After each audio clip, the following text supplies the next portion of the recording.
As you walk down the halls of the SCP Foundation Site-19, peeking in the various windows at the anomalies contained there, you might catch a glimpse of a dark figure bent over a table, tinkering away like an artisan in his workshop. A vintage black apothecary bag sits next to him, open, and if you stop and watch for a while, you'll see him pull all manner of tools out of it. Impossibly large tools, things that shouldn't fit in such a small bag. A bone saw, an IV stand, jars of fluorescent liquids, and needles the length of your forearm. You shouldn't be surprised. This is a place for impossible things, after all. Still, it's a curious sight. The shadowy man working so diligently, so quietly, focused singularly on his craft, whatever that might be. Only one thing could distract him from his efforts. You. He feels your gaze on him, and he looks up, dark eyes glittering from behind a beaked ceramic mask. He reminds you of an illustration you once saw in a book about the Black Death, the gear the plague doctors wore while treating patients on their deathbeds. "Hello." He greets you in a friendly, heavily accented voice. His eyes crinkle beneath the mask, and if you could see his mouth, you know he'd be smiling. "How are you today, dear fellow? Are you feeling quite well?" He takes a step toward the window, stretching out one gloved hand, and you suddenly realize that you can't see where the mask ends and his skin begins. It's not a mask, but a part of his face. This is no ordinary man. "Do you require help? I can examine you," he offers, palm pressed flat against the glass. A chill runs up your spine, and you realize that you should definitely not take him up on his offer. No matter how friendly he seems, how good his intentions may be, you wouldn't want to let the plague doctor treat you. He sat in his containment cell, fidgeting with his favorite scalpel. He dragged it over the surface of his work table, back and forth, listening to the sound it made. They had tried to confiscate his table, his tools. The guards had quickly learned that he had more of them in his bag. They tried to take away his bag from him, but, well, that didn't go over too well for anyone involved. So he was allowed to keep it, to fashion himself a makeshift laboratory in his lonely little cell. There was a time where they had given him test subjects, fresh corpses from the morgue for him to dissect and research. There was a time when the doctors here would come to speak with him, talking of cryptobiology and the pestilence he had dedicated himself to fighting. Those days were long gone. He had hidden away pieces of the corpses, tissue samples in jars of formaldehyde he could pull out when the monotony became too much. But the days of fresh materials, of enlightened discourse with other men and women of science, were over. How he missed those days. The chance to work with others as he once had. What had he done wrong? All he did was treat the sick. Sure, they didn't always understand their illness, didn't want to receive their medicine, but that wasn't a choice for the patient to make. That should have been up to the physician. Perhaps they didn't trust his expertise, didn't see how his work served the greater good. Like those who watched Jonas Salk invent the polio vaccine, or Louis Pasteur rid milk of bacteria. They were confused by the advanced scientific practices and feared that which they did not understand. He could forgive them for their ignorance. He was magnanimous that way. If only they would let him out of this infernal room, he could prove his work's worth to them. He could cure them all, begin a new era of wellness and peace worldwide. He didn't exactly sleep, but when he rested on his little cot in the corner of the room, he dreamed of that future, of a world healed by his touch. A knock at the door stirred him from his reverie. Someone was at the door of his containment cell. He glanced at the little window and saw a guard there with a tray of food. He greeted the man with an enthusiastic wave. Sustenance. He didn't require the food for survival, of course, but it helped his mind work more efficiently. It reminded him of a time before these fluorescent lights and these same four walls, of crusty bread with fresh butter by the banks of the Seine. The little slot opened in the door and the tray was shoved through. There was bread, just as he hoped, a small dish of butter, a pot of jam, and a cup of tea still steaming. He picked up the cup at first, taking a deep breath. Ah, an herbal blend with fresh lavender. Lovely. He couldn't see the guard through the window anymore, but he called out to him just the same. "Thank you for the libations." He still had his manners after all, even in confinement. He wished he could have gotten a better look at the man. seen the pallor of his complexion, a tremor in his hand. He thought he had spotted sweat beading on his forehead. Could he be ill? The case required further examination to be certain. He sighed, clutching the cup of tea tighter in frustration. Why wouldn't they just let him work? Why must they scream at the sight of his efforts, flee from his instruments? It didn't seem fair. Still, the pursuit of science rarely was a glamorous one. He had learned as much over the centuries. One day, though, history would look back on him kindly. Of this, he could be certain. He was just settling in and beginning to spread butter across the admittedly stale bread when a horrible sound shook him to attention. He had heard the noise before, though he had never seen its source. It was an ear-splitting scream, a wail of pure agony, like the sound of a wounded wild animal. He had heard many screams during his life, from patients and those who stood in the way of his work, but until he had been brought into custody of the Foundation, he had never heard a scream quite like this one. It was pure rage, devastation, and suffering mixed together, wet with tears, and loud enough to rip through human vocal folds. Whatever was crying out, it was no mere man. More screams answered it, and these were very much human. These sounds were more familiar to him, shrieks of pain, of fear, of desperate but futile attempts to escape, than the meaty thud of bodies falling to the floor, of torn-off limbs hitting walls and windows, a loud crash, and the sound of something large moving quite quickly through the halls. Scientific curiosity got the better of the doctor, and he found himself moving back to his little window, face pressed to the glass so hard his beak nearly cracked it. He couldn't see much of anything, just guards running down the hall, weapons drawn. He saw one of them fire, heard the gunshot ring out. But what was he firing at? Then he saw it, a pale blur darting past the door. Whatever it was, it didn't so much as flinch when the bullet ricocheted off its skin. A long, thin arm crashed against the door, knocking the doctor backwards into his work table. He steadied himself and climbed back to his feet, taking in the damage done to the door. It was crumpled in on itself, nearly ripped off the hinges, and whatever had plowed into it was already gone. From the sounds of chaos in the distance, it had disappeared around the corner, with the guards following it. He inspected the ruins of the door to his containment cell. It was useless now, hanging loose and open. Well, that was an invitation he was hardly about to decline.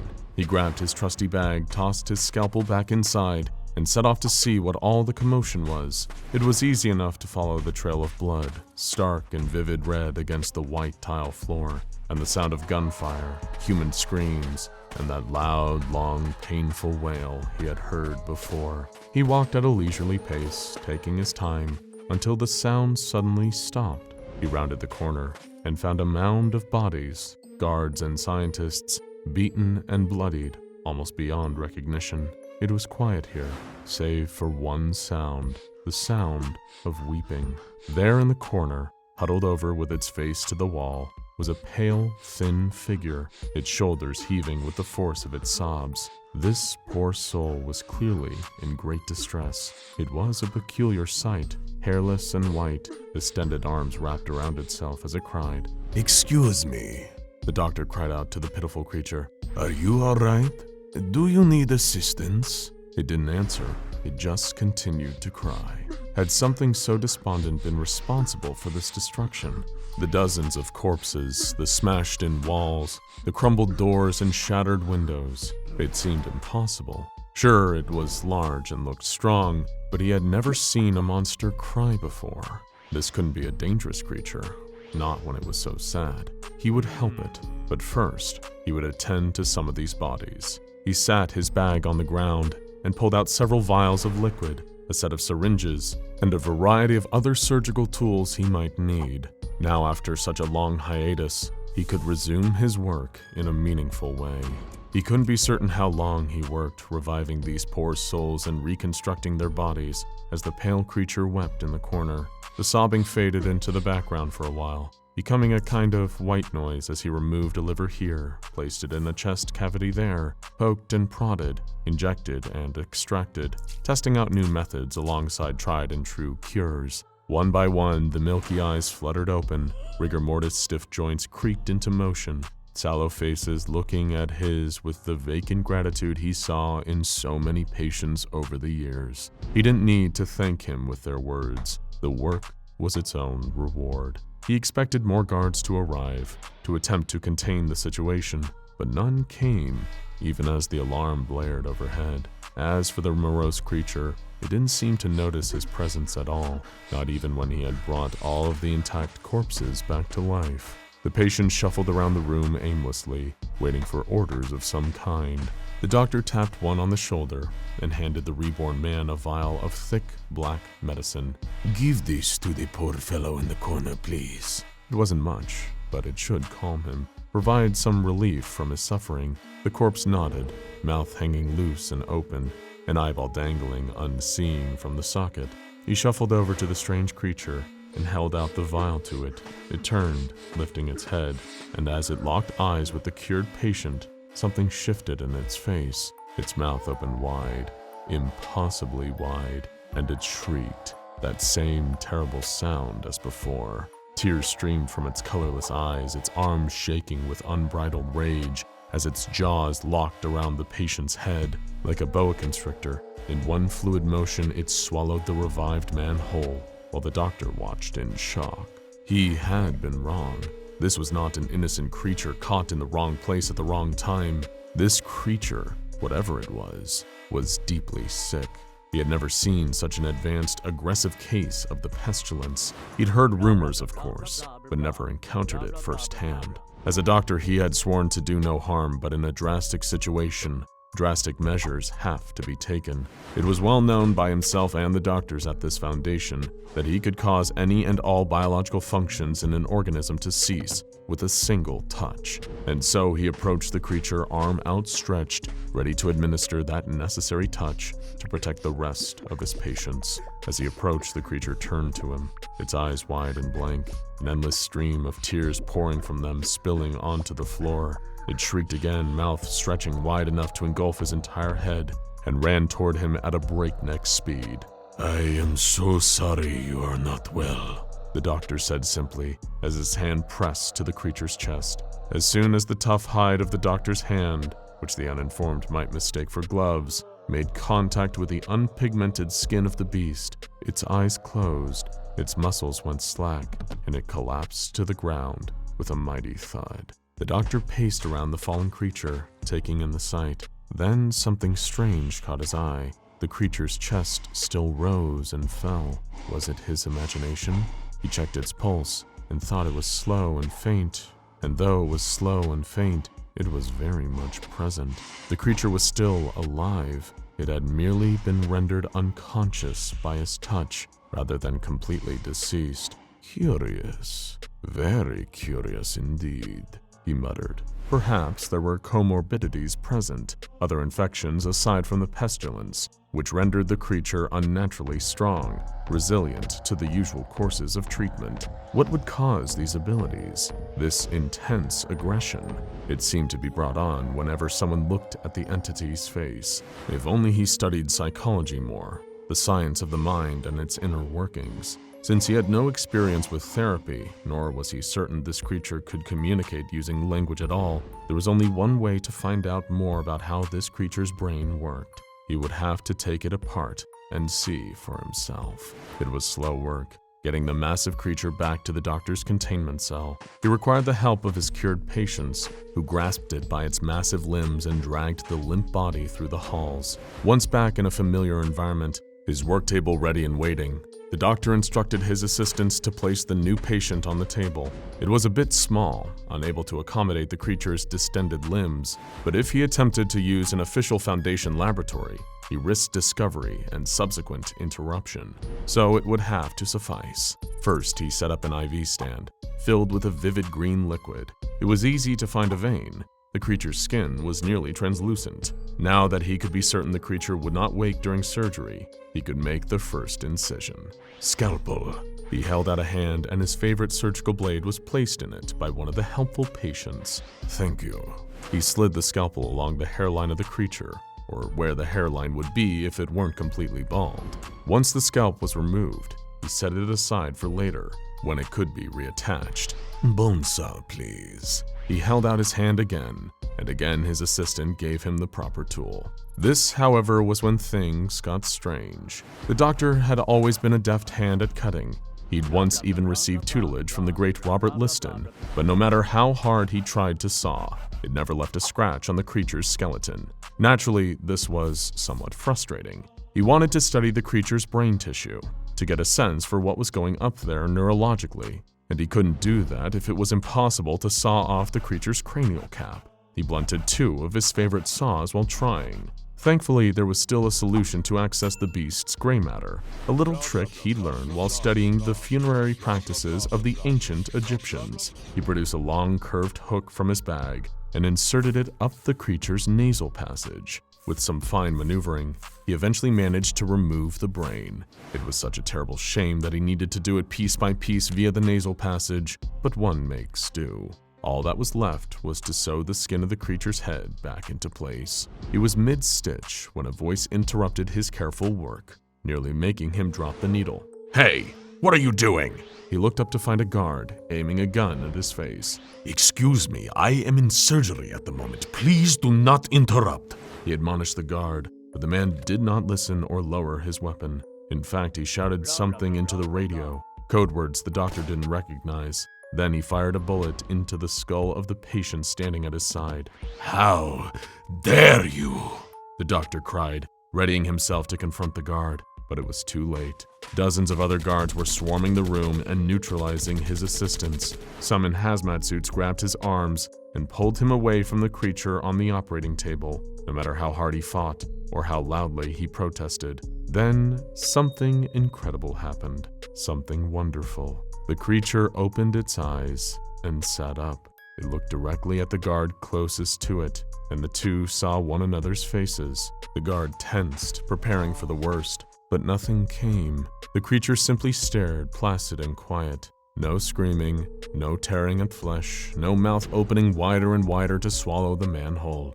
I did it! The doctor shouted, overcome with elation. I've cured you! Now begins the rest of your happy life. He watched as the guards led the shockingly calm creature away, back to its containment cell. The doctor's door was repaired, and he was returned to his state of captivity, but he never forgot the patient he helped that day, and how marvelous it felt to do such a good deed. Meanwhile, SCP-096's brain regrew within the hour, and caused another massive containment breach, murdering a variety of researchers and guards. But the staff agreed not to tell SCP-049 about any of this. Better to just let him have this one. He really seemed like he needed a win. A very strange anomaly sits in a humanoid containment cell in the minimum security wing of Site-17. He walks, talks, and looks like a man, but everything else is convoluted in a question mark. This is SCP-343, who, like his namesake, God, is likely to cause arguments whenever he's brought up. Is he the creator of all that exists, the basis for the Abrahamic faiths, or is he a pretender, a reality warper with immense power and predilection towards delusion, a courtesian of the house of Maladrog, Matthew, Methuselah, Yahweh? Who knows? Really, it depends on who you ask, and which stories you choose to believe. And few people enjoy a good story more than SCP-343 himself. If one day you take the time to visit him in his room and ask him to reveal a page in the long book of his personal history, he might be kind enough to tell you a story. A story like this, of an encounter with something monstrous that few others could hope to survive meeting face to face. Rewind a few thousand years. Nobody knows how many exactly. God, as he chooses to dub himself, walked across the cracked ground on worn sandals. It'd been some time since he'd seen an animal around here, and even longer since he'd seen a human being. Not that this bothered him. He'd never been bothered by his own company on a long walk like this. Of course, he could have sped up time or teleported, but where was the fun in that? He was a tourist in the world of sensation, of experience, of flesh, bone, dirt, blood, and sand. After all, where's the fun in creating a whole universe if you can't drop in now and then to visit and do as the Romans do? Not that the Romans would be around for another few thousand years, Even Atlas must occasionally shift the weight of the globe from his shoulders for a jaunt around the cosmic neighborhood and whatever passes for fresh air in the vacuum. God whistled a tune to himself. It was a craggy, mountainous region he'd found himself in. The distant peaks had frosted caps, a breathtaking place where many truly had their breaths taken away. How humans will so happily risk their lives to do something extraordinary. It never ceased to amaze him. His stomach rumbled. Oh, how he enjoyed that sensation. One of the funny little quirks of this human form that he weaved for himself. It was no reason to be concerned, if memory served, from his last trip through the area a few decades before. There was a friendly village not far from here. They had always accepted him as a genial stranger, having no knowledge of his true power. God had always believed that a person's goodness is defined by how they treat those from whom they had nothing to gain. So it caused him great concern as he approached the village and saw great plumes of smoke rising into the sky. He was so shocked by this that he could decide to break his rule about walking as a man, in case there was still some way he could help. With a snap of his fingers, he disappeared and reappeared in the center of the village's town square. Total devastation. Huts and houses had been torn asunder. Broken weapons lay on the ground. Some places were on fire, others smeared with streaks of blood, like some terrible battle had occurred here. But something was wrong. No bodies, not one, from defender or assailant. How could a thriving village be so thoroughly destroyed and not leave a single corpse? It was an act so bizarre and depraved that it left even God puzzling.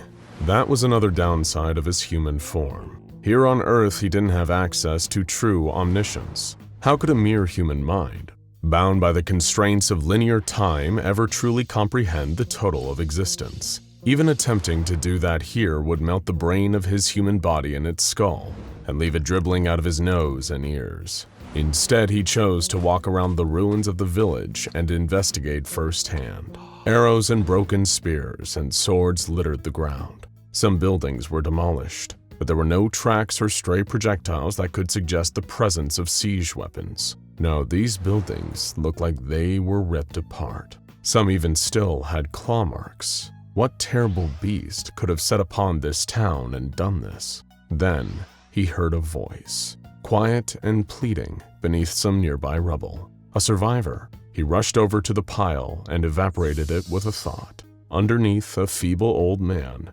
covered in stone dust, was quivering. God helped him up and guided him into one of the few remaining huts still standing in the village. They both took seats. God held up two hands, cradling empty space. Two cups suddenly occupied that space, both filled with warm, healing tea. He passed the old man one of the cups while sipping from his own. He asked the old man if he'd seen what had happened. The old man told him no, he hadn't seen anything in decades. He'd been rendered blind in his youth. Little did either of them know that very blindness was the only reason he was the sole survivor of the massacre. The blind man told God that one of the village's scouts had gone up into the mountain with a small hunting party. The group was gone for days, until one of the members, the youngest among them, returned weeping, frostbitten, and covered in blood. He said that his friends had been killed by a beast in the mountains, something that almost looked like a man, but terribly wrong. And its face, its awful, awful face. He would never forget it. He was just lucky to escape with his life when the others were torn apart. But when the young man returned, he'd brought the shadow of death with him. It was a curse that doomed the entire village, men, women, and children, to a terrible fate. And that fate was upon them a mere hour after the survivor had returned. Of course, there were gaps in the blind man's understanding, given he was lacking one of his major senses, but the sounds he could describe with perfect clarity. It was faint and distant at first, that awful wail, and the galloping, hands and feet thundering against the ground faster than any horse could move, getting closer and closer. Another villager saw it approaching and screamed. Then it was upon them. The villager screamed, but it screamed louder, always wailing and shrieking and sobbing like a monster crawling straight up from hell. People tried to fight it by the sounds of it. The blind man, with teary, blank eyes, recalled the sounds of arrows knocking and swords clashing against something. But even their greatest warriors had screamed and died. Those who saw it and tried to flee and hide were slaughtered all the same. Soon enough, there were only two sounds left in the village: the monster and the blind man, both weeping. He didn't understand why it never took him. It wasn't fair. It took everything else. To leave him here alive when everyone and everything he'd ever known was destroyed was a greater punishment than even death.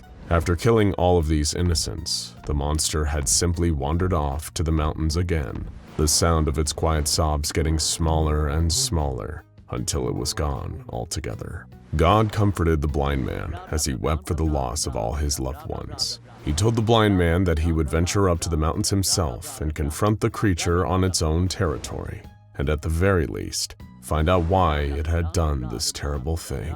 But first, he must relocate the blind man to a safer place. He placed a hand on the blind man's shoulder and he vanished. He would appear in another friendly village, miles away.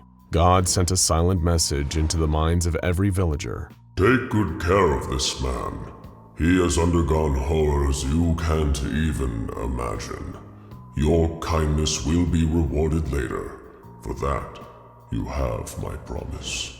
God sighed and turned his tired eyes to the distant mountains. A monster lurked up there, perhaps one of his own creations, or maybe a corruption of one of his creations. Either way, whatever existed without his knowledge existed without his consent, and he intended to know of the beast in the mountains. Though given what he'd seen already, he didn't expect to receive a warm welcome from this murderous demon. Miles away up in the mountains, the creature licked the blood from its cracked lips. It looked like it might have once been a human being or something that aspired to humanity or mocked it with its very existence. It was a huge, gangling beast, skin alabaster, eyes empty and soulless, dribbling rivulets of burning tears down a hideous, gaunt face. It crawled into the frozen mouth of a cave with great icicle fangs, wheezing and weeping. All it ever wanted was to be alone. Why did they have to keep interfering? Didn't they know what happened? All the terrible things they made it do. The creature curled its long, gangly body into the fetal position, scratching great ruts into the sides of its bald cranium with long, sharp fingers. Terrible things. Terrible, terrible things. And then there was a brilliant flash just a few feet away. The monster was surprised. It turned to see a figure silhouetted in the mouth of the cave. He wore sandals and thin robes. His eyes glowed with a kind of power that the monster didn't recognize. This stranger stared at the monster without an ounce of fear in his heart. He stared right into its eyes, unwavering. No, no, no, no, no, no! It could feel it again, the rage bubbling up deep down. A cauldron of seething anger. It hated the feeling like being lowered into a vat of molten metal. Unspeakable fire and pain coursing through every vessel. It began to weep and scream while the stranger in the cave mouth just watched, not moving a muscle. Do you know who I am? The stranger asked with a deep voice that betrayed almost infinite power, knowledge, and wisdom.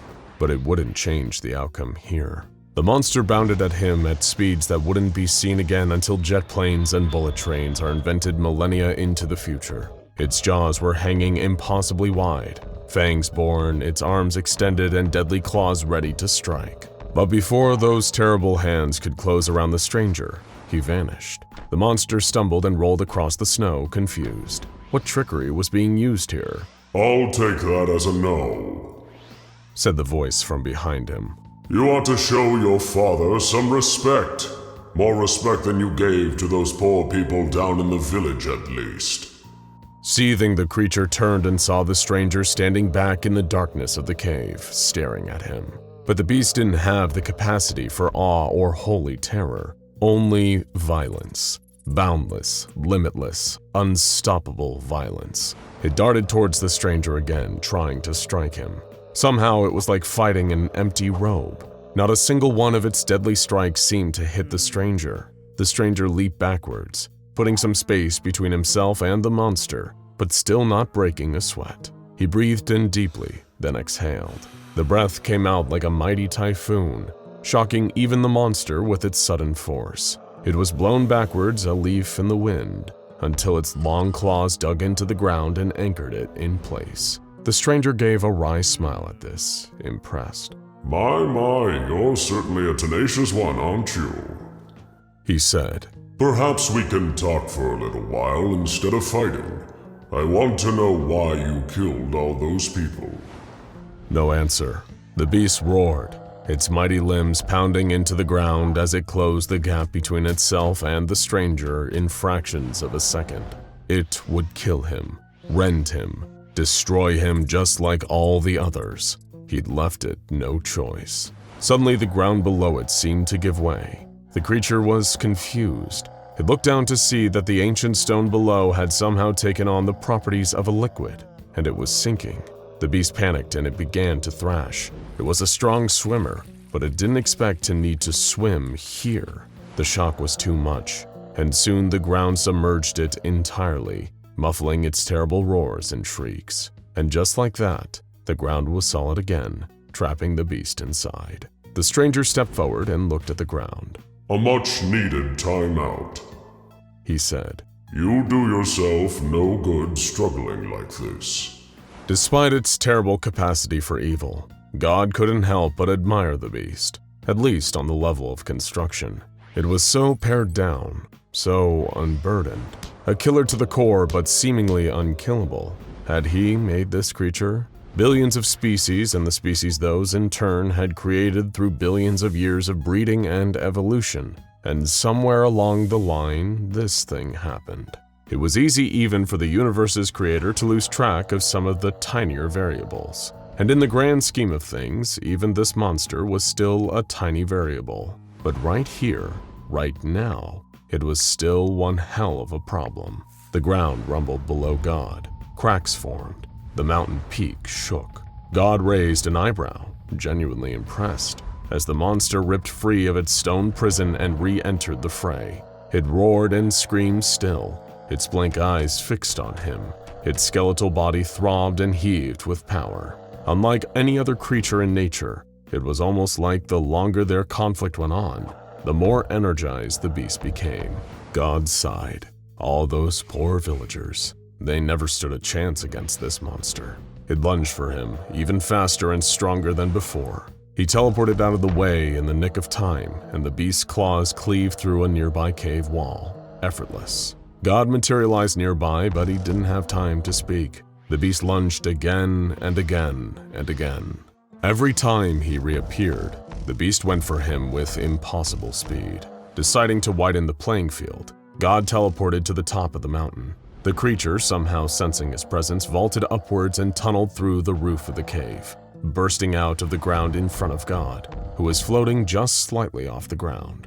It would be wise of you to stop, God carefully intoned. All this time, I've been going easy on you. You don't want to find out what the wrath of God looks like.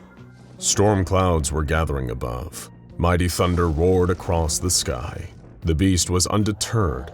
It roared and galloped towards God, and God, in turn, called down a response. A volley of lightning, the likes of which the world has never seen before or since, struck down on the charging monster. The sudden white flash could sting the eyes from miles away. The monster shrieked from the blast, feeling its flesh lift off its bones and atomize in the sheer heat of the electricity around it. It could smell itself cooking. The lightning blast only lasted for a few seconds, but for the beast, it felt like eternity. When the onslaught stopped, the air was still heavy with electrical potential. God stared down at the black scorch mark on the side of the mountain where the creature had been standing. All the snow within a mile had been evaporated by the blast. It was a raw display of the power of nature that would make even Zeus tremble in his sandals. And yet, there was still movement. Something started to get up from the burnt patch where nothing should be left alive. A blackened skeleton, rising shakily from the ash, but still very much alive. As it started to rise, new flesh began growing over its bones little by little. Even God was astonished by the sight of it. He'd never seen a creature cling so ardently to life in spite of having truly unsurmountable power amassed against it. It was up against God, and still, it fought. The monster tottered on its freakishly long limbs, still disoriented, unusually staggered for a creature driven by such single-minded violent purpose. When enough of its face grew back to do so, it began to weep and sob again, tears streaking down its terrible face. Looking at this creature after all of this, God couldn't help but feel a new emotion, pity. He lowered himself to the ground and approached the creature, like none had ever done before. He gathered it up into his arms and he held it, feeling its heaving, wretched sobs against him. The beast was in so much pain, he could feel it, radiating from within. "Speak, my son," God said in a soft, fatherly voice. And for the first and only time, the monster spoke. "Can look, can see. Make me hurt people. Don't want hurt people. Can look, please." That was all it managed to choke out before devolving back into unintelligible babble. But it was enough. Enough for God to understand its pain. He did not know if it would be right to change the monster's nature. Is it ever right to truly change anyone's nature? But it was within his almost limitless power to grant it one reprieve from pain. He settled the beast in the snow below him. It was quiet and still. And God said unto the beast, "Rest now, child. Rest for thousands of years if you must. I hope only that when you eventually awaken, you feel differently." And so another story from the catalog of SCP-343. Of course, it leaves us with certain questions, chief among them being, is it true? Did 343 and 096 have this chance encounter long ago? Or is this just another tall tale from an anomaly who fancies himself a deity? We have our truth, and you have yours. Let us know what you believe down below in the comments. The day-to-day routine of Dr. Gears consisted of a few constants. Piping hot cups of black, unsweetened coffee, plain dry wheat toast, the soothing sounds of his favorite white noise machine, and the endless carousel of experiments with SCP-014. Not that he was complaining. He was perfectly content to spend his time supervising one of the few anomalies he crossed paths with on a regular basis that was unlikely to kill or maim him in any way. Not that the Clockworks hadn't produced its fair share of unpredictable results over the years of extensive testing.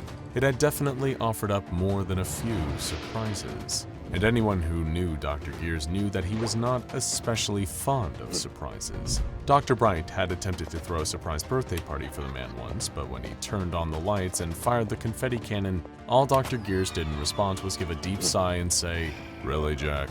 You're making a spectacle of yourself." Still, he had resigned himself long ago to the fact that supervising the experiments with SCP-014 meant witnessing some truly unpredictable outcomes. How could he forget the time researcher Blas tested an incandescent light bulb on the setting Very Fine, and the machine spat out an anthropomorphic humanoid light bulb that spoke in German accented English and claimed to be Thomas Edison himself? This was, of course, impossible, as historical records surely would have indicated if Thomas Edison was a walking, talking light bulb rather than a human man.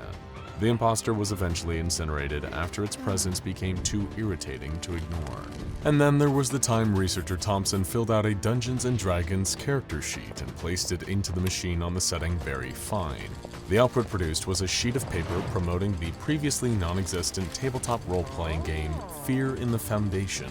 Whenever a person read the paper, they would suddenly find themselves in an out-of-body experience where they were inside the game's world, which contained several characters related to the SCP Foundation, as well as items and locations based on real-world counterparts. A subject in this state would only snap back to reality after winning or dying in the game. Researcher Jacobson rolled a 1 on stealth and saw SCP-096's face in the game, and was later found dead in the anomalous item's storage wing. There was no shortage of Foundation staff trying to use the machine for personal gain, too. Dr. Naismith placed his credit card inside on the setting Very Fine, using it to produce a card covered in unidentified corporate insignias and reading, Rank Aleph Infinite Money Privileges. When Dr. Coltrane issued a written warning, Dr. Naismith took that warning and then placed it into the machine on the same setting, producing a piece of official documentation from the O5 Council in support of his infinite money privileges. Junior researcher Summers attempted to use SCP-014 in a misguided attempt at self-improvement, placing not an object, but herself in the intake booth before running the machine on the setting very fine. It cleared her skin, lengthened her hair, and improved her figure. This was, of course, in violation of several employee guidelines, and she was promptly dismissed after emerging from SCP-014. Dr. Veritas left a note in the experiment log following this incident, reading, "By the time we realized what she was actually doing, it was too late to stop her. Needless to say, she's since been terminated, and I hope I don't need to tell you all not to do that again." And with that, the guideline was clear. No one was permitted to use SCP-014 for personal gain, or to change anything about themselves. Potential complications were too risky, not to mention the conflicts of interest that would be introduced into what should be an impartial research process. As Scientific Objectivity's biggest fan, Dr. Gears couldn't agree more.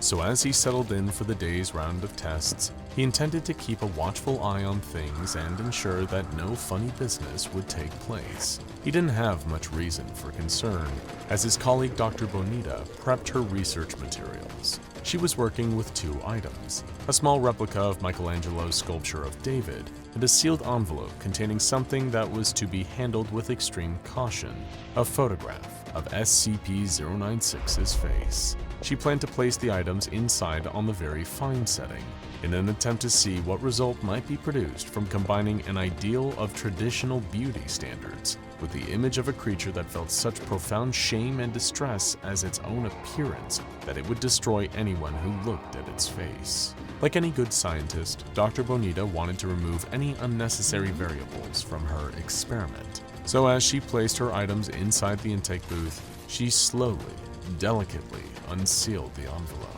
She wanted to put the picture inside by itself, without the extra element of the envelope potentially complicating things. Unfortunately, like Marie Curie's slowly, unintentionally poisoning herself with her own research materials, she didn't truly understand the danger of what she held in her hands. Just as she was setting the photograph down, her eyes flickered to the image. Before she could stop herself, before she could even look away or squeeze her eyes shut, she caught a glimpse of the one thing she should never look at, SCP-096's face. She gasped and slammed the photograph down, but she knew it was too late. The sound of an inhuman shriek coming from across the facility signaled that she was right.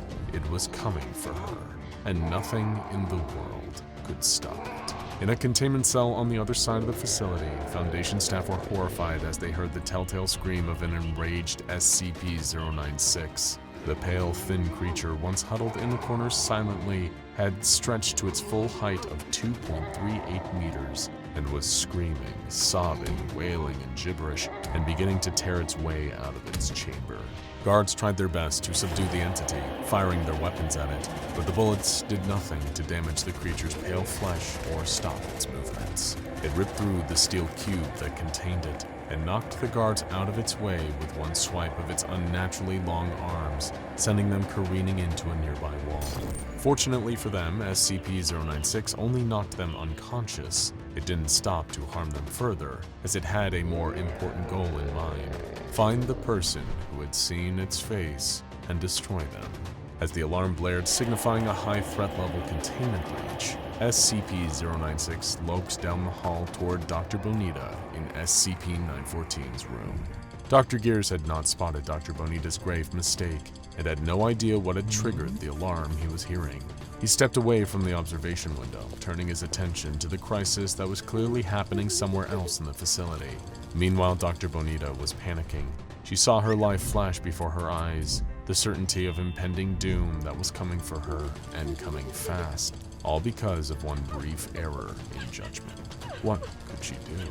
There was nowhere to hide, no way she could run away fast enough, unless if she managed to lure 096 into the intake booth and start the machine while the creature was inside, maybe it would transform into something less intent on tearing her limb from limb.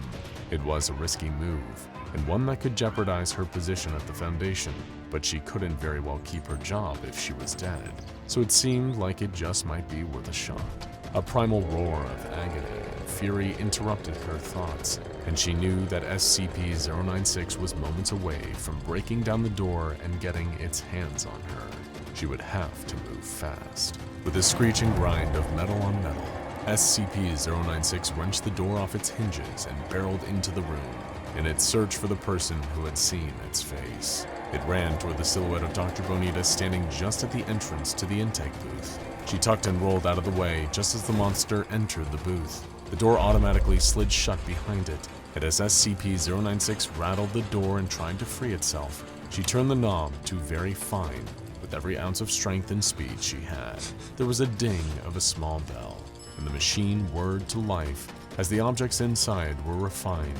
Dr. Bonita had no idea what would be waiting for her in the output booth, but she could only hope that her last-ditch effort had managed to save her life. In the fog of panic, she briefly felt an itch of scientific curiosity, too. What would become of a being like SCP-096 in a machine as strange and wonderful as SCP-914? What would the addition of the statue do to it? As the door to the outtake booth slid open, steam poured out. It appeared her questions would soon be answered. Cautiously, in spite of herself, Dr. Bonita called out, "Hello?" No one answered, but she heard the sound of footsteps, slow and careful, as a figure emerged from the mist. She covered her mouth in shock, her eyes wide. "Dear God," she whispered in awe. Standing in front of her with pale, smooth skin and the same imposing stature was the most beautiful man she had ever seen. Wide, dark eyes shone under thick, sculpted eyebrows. Under the eyes, an aquiline nose, full, pouty lips, a strong, sharp jawline. His head was topped with a tangle of lustrous dark curls. It was the kind of hair she had only seen flowing in the wind on the covers of the romance novels she wanted desperately to buy, but was too embarrassed to be seen purchasing. His physique was, well, statuesque, like the build of the very Michelangelo sculpture she had placed into the machine just moments ago. There was no other way to say it. He was handsome, despite still being a little lanky and 9 feet tall. He peered at her curiously, towering over her in a way that had been terrifying in his former shape, but now made her heart skip a beat in an entirely different way. "Hi," was all she could think to say. Was she blushing? She shook her head, snapping herself out of it. She was a scientist, damn it, not some giddy schoolgirl passing notes in class. This was an incredible achievement, something she would need to study thoroughly, and she very much wanted to study him thoroughly. Nope, no time for that. She needed to write up a report, to inform her superiors, to try her best not to lose her job over this. She had to remain professional. "Hi," the man that had once been, or perhaps still was, SCP-096 spoke. "Oh, you can talk." Dr. Bonita laughed in surprise. The man's brow furrowed. His newfound ability to speak was a surprise to him too, it seemed. "Yes, I can. What happened to me?" he asked, stumbling over his words slightly, getting used to the feeling of them. "You ran into the machine," she gestured to SCP-914. "I'm not exactly sure, to be honest, but you're very different now." He nodded. "I feel different. I feel calm." He sighed, the relief plain on his face before a shadow of sadness fell over him. "I don't think I have to hurt anymore. I'm sorry for what I did before." Dr. Bonita did not know what to say. How do you respond when something you've been studying from afar, been horrified and fascinated by in equal measure, looks at you with a new, beautiful face and apologizes for all the harm it caused? This whole experience was so surreal that she might think she was dreaming if she didn't work at a place that was one long waking dream, or nightmare, depending on the day. Dr. Bonita, there's been a containment breach. Are you all right?" Dr. Gears had returned to the room, taking in the sight of the destruction left in 096's wake. "I'm fine," she called to him, and he followed her voice into the room, then stopped at the sight of the transformed anomaly. I don't have time for whatever this is. I trust you'll handle it." Dr. Gears took a long sip of his coffee, and taking Bonita's shocked silence as confirmation, had a leisurely stroll back to his office. A few moments later, the guards responsible for containing SCP-096 arrived on the scene, expecting to see carnage and find a docile SCP-096 crouched over a lifeless body, but instead, they found the same truly bizarre sight that Dr. Gears had shrugged off, and Dr. Bonita was still doing her best to process. They entered the room with their weapons drawn, but quickly lowered them, scratching their heads in confusion instead, before radioing their superiors and asking for further instructions. Responses from various Foundation staff who caught a glimpse of SCP-096's bold new look included, "Oh, would you look at that? Who's that guy? He's what?" And in the words of Dr. Jack Bright, "Oh no, he's hot!" Dr. Bright also proposed making the new SCP-096 a TikTok account and YouTube channel, seeking modeling representation for him, or selling a novelty calendar filled with pictures of 096 in various costumes. These would be, in his words, quote, "excellent ways to increase revenue for the Foundation." So really, you're the weird ones now for thinking my ideas are weird. Dr. Bright was asked to leave SCP-096 alone and stop trying to take his headshot. In the days that followed the incident with SCP-914, the SCP Foundation was at a loss about what to do with this new, seemingly harmless version of SCP-096. Dozens of D-Class were brought in to look at his face and see if the entity would still enter one of his rage states after a few days of getting used to his new form, but he never did. No screaming, no swallowing people whole, nothing more than a polite, if somewhat shy greeting and a courteous, "How are you doing today?" The D-Classes were relieved, but confused about being pulled from their cells just to stare at some random handsome man. Dr. Clef suggested dissecting SCP-096 to see what his new body looked like on the inside. This request was denied. Several interviews were conducted to evaluate SCP-096's mental and emotional state. Now that the anomaly was capable of coherent speech, it was much simpler to evaluate the potential threat level he might pose. Every researcher who spoke with him came to the same conclusion. Gone was the danger of the old SCP-096. He had not just become beautiful in a classical, superficial sense, but he had become beautiful on the inside as well. Interviewers reported a warm, friendly demeanor, a talent for engaging in conversation once he was made to feel comfortable, and a sincere interest in the thoughts, opinions, and feelings of those he spoke with. There was only one thing left to do: to make sure that SCP-096 had really changed from something deadly to something almost resembling an ordinary person. A photograph of SCP-096's face, of its original face, was removed from a secure vault by a D-Class. Then, the D-Class was sent into a room with SCP-096 and instructed to place the photograph on the table. SCP-096 looked down at what had once been his face, and his eyes filled with tears. A soft, broken sob left his lips, and he wrapped his arms around himself, hunching over as if in physical pain. Outside the room, guards prepared to handle things if 096 began to attack. Instead, he wiped his tears, took a deep, shuddering breath, and looked at the D-Class with a somber expression. He picked up the photograph on the table and tore it in half, as he finally summoned the strength to speak. "Please, get rid of these. That is not who I am anymore." At Dr. Bonita's strong insistence, backed up by the conclusions of the research staff who interviewed SCP-096, a reevaluation of the entity's containment measure was ordered. It seemed cruel and unnecessary waste of resources to keep 096 trapped in a steel cube in its current form. He would be moved to a standard humanoid containment cell and treated as well as other safe-class anomalies, provided with books, films, food, and drink upon request, and, of course, other comforts. Of course, the O5 Council insisted on evaluating the entity before any of these changes could be approved. Dressed in a specially tailored suit provided by Dr. Bonita, SCP-096 appeared before the Council to present his case. "I know that I might not have the best record at the Foundation. I've done a lot of damage over the years, though, let's be honest, you all aren't exactly innocent either. Sorry, that was an attempt at a joke. I'm still very new to talking. All I can say is please consider giving me another chance to make a real life here, to make this place my home. Thank you for your time." What SCP-096 didn't know is that the O5 Council was so flabbergasted by the sight of his new face that they didn't retain a single word he said. They had all given their official approval before he even finished his short presentation. Before long, SCP-096 was moved out of his steel cube and into a new containment chamber that resembled a mid-range studio apartment, complete with a bed, a kitchenette, a television, and a table and chairs. He was provided access to all major streaming platforms, as well as a large stack of books to help him develop his grasp of culture and language after so very long being isolated from human society. Though he wasn't exactly human, he was determined to act like it. Word quickly spread around the Foundation site, and humans and anomalies alike flocked to SCP-096's new home to visit him and see the miraculous transformation for themselves. SCP-999 was the first to come and see the new and improved 096, chirping excitedly as it oozed into his room. He pet the slime gently, his face breaking into a warm smile as its euphoric effect washed over him.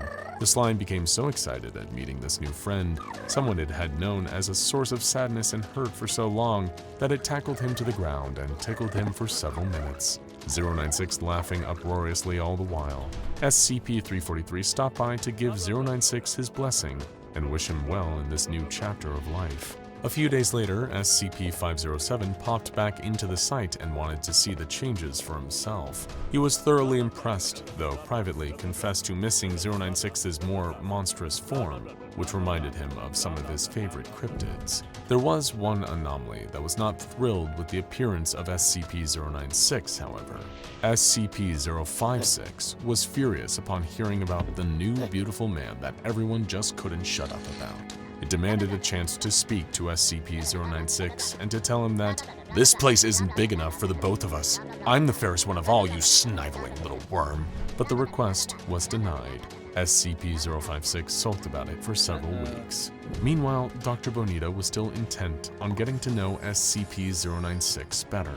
During previous testing with SCP-978, the Desire camera, a photo taken of SCP-096 revealed that his greatest desire was to disappear. Curious about the results would be now, Dr. Bonita received permission to take another picture of SCP-096. She snapped the photo while 096 was sitting in a chair in his new containment chamber, looking directly at the camera.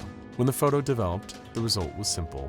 Everything in the picture was exactly the same with one exception.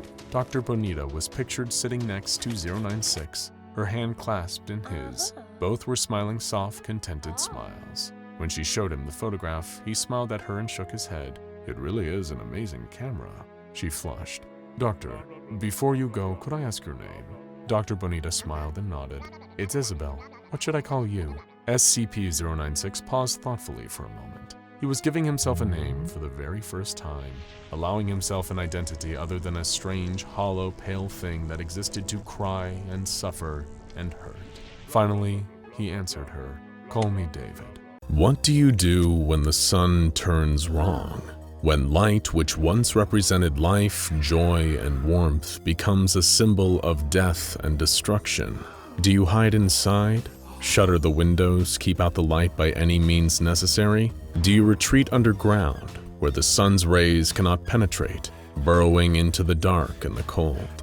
Do you simply give yourself to it, accepting that there is no escaping something so vast, so far-reaching as sunlight itself, and allow yourself to be lost in the end of all things? We've covered this possibility before. SCP-001, When Day Breaks, or SD Locke's proposal. It's difficult to know what any given person might do in such harrowing circumstances. After all, we have always learned to love the light and fear the darkness. It turns our very understanding of reality upside down to have that paradigm shifted, the dark becoming safety and the light becoming death. The source of all life on Earth, of all warmth, transforming in an instant from the sun as we know it to an Apollyon-class SCP that melts all living organisms that cross into its gaze. But what about a being that has always feared the light? Something that prioritizes solitude and never ever wants to be seen? How might it live out those darkened days? Today we're taking a look at what happens when daybreak meets a familiar face, even if a constantly hidden one. SCP-096. SCP-096, or the Shy Guy, is something of a celebrity around here. It is a humanoid creature with long distended arms, pale skin, and a jaw that can open 4 times wider than an ordinary human's. There is only one thing above all else that this entity desires: for no one to see its face. When someone views its face, it flies into an uncontrollable rage and seems to have no other option but to destroy the person who has seen it. So it is unlikely that a creature so intent on solitude would be in much danger from the transformed sun. In fact, it might even be a positive thing, and for some time it was. With so many human beings gone, reduced to gelatinous masses with no desire but to slither around in the ghoulish sunlight and merge with one another, there were fewer people to observe his face than ever. He could stay inside and know with almost complete certainty that no one would come to bother him. No one was coming to look at him, and there were no more visitors, researchers poking and prodding that might sneak a look at his face. And so he stayed there, in the room that had served as his containment unit before the world turned upside down. The masses of flesh that once were humans did not concern him, as they never looked at his face. All he did was stay in his room and never go outside. The outside frightened him terribly, though he was not concerned with the deadly sunlight or the possibility of it melting him as it had so many others. He was much more afraid that someone, some unlikely survivor clinging to their original life, might look at him, that they might see his face. That was simply too distressing to risk. He would much rather stay alone in his old cell, weeping softly in the shadows. One day, though we couldn't say how many days after the end of things it had been, he was weeping alone in his former cell. The days blurred together, spent the same way, and time had lost much of its meaning. Through the echoing sound of his sobs and the sloshing sounds of the creatures outside, a woman's voice cut through. It was faint, but he could make out what she was saying. She was calling out for help, asking if anyone had any food or fresh water. The sound was getting louder, closer, accompanied by the disconcerting thump of her footsteps. She was coming down the hall, as much as it could be called a hall anymore. She was coming towards his room to disrupt his miserable peace. He heard her steps cross the threshold of his room, and her voice broke into a terrified scream. No doubt at the unexpected sight of a pale, naked creature weeping in the corner of what she expected to be an empty room. Startled by the first loud sound he'd heard in a long time, in a world that had mostly been silent since the initial outpouring of agonized screams had faded into the soft slap of flesh and slime on the ground, he turned around. He shouldn't. Ordinarily he wouldn't, but he couldn't stop himself. There he saw a woman. Wide eyes filled with tears, face streaked with dirt, a small child next to her holding her hand and clinging to her leg.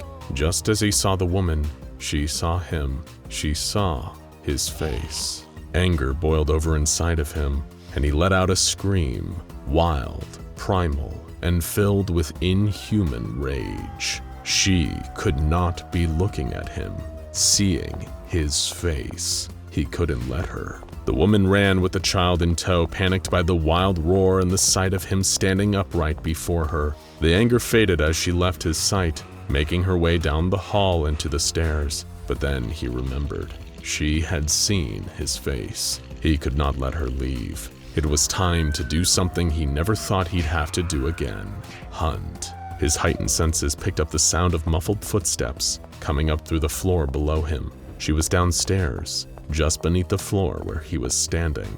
His instincts kicked in, and his body moved almost of its own accord. He lifted his long arms above his head and drove his hands down into the floor. It was weakened by the ravages of the elements and time, and crumbled under his unnatural strength. He dug his claws into the plaster, tearing it apart and cracking it into pieces. He pushed his claws in deeper and deeper until he could feel them breaking through the other side.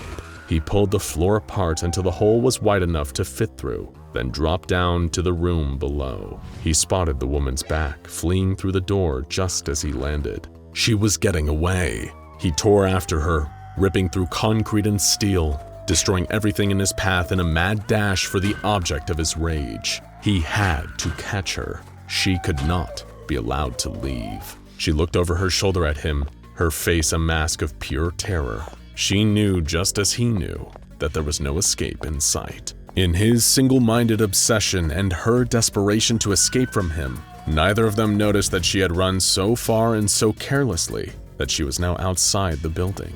She had crossed from the shadows into the harsh light of the sun. The woman's eyes widened in grim understanding of her fate. He could only watch helplessly as her body began to succumb to the vicious rays. Almost instantly, she began to melt. As it was closest to the sun, her head was the first to go. Her nose drooped like hot wax, dripping as it went until it slumped off her face and landed on the ground with a sickening splash. Her eyes were next, popping out of their sockets and hanging loose and limp on her cheeks and dangling from sinewy strands. She tried in vain to stuff them back into place, but they squished in her hands like overripe fruit. She attempted to run into the comparative safety of the ruined building, but her feet were already beginning to spread out onto the street, melting into a sticky red smear on the pavement. Her legs crumbled beneath her, and she collapsed to the ground, her face leaving a trail of gelatinous flesh as it landed. She tried uselessly to drag herself along the ground back into the darkness, but her arms were melting into the dirt, mixing with it into a horrible red mud. She let out a last scream of agony, but the sound turned to a thick gurgle as her lips fused together and her mouth melted into nothingness. He watched it all, sobbing and roaring in frustration. She was gone, and he would never get the satisfaction of ending her. The infernal sun had stolen her from him. Now, she was nothing but a wet shadow, like the rest of the humans had become long ago. He heard the sound of a soft sob behind him, a tiny human voice. He turned, looking for the source. There was the little girl. He had almost forgotten about her. She was calling out for her mother and crying, and she was looking right at him, right at his face. He waited for the anger to overtake him, but instead, there was nothing.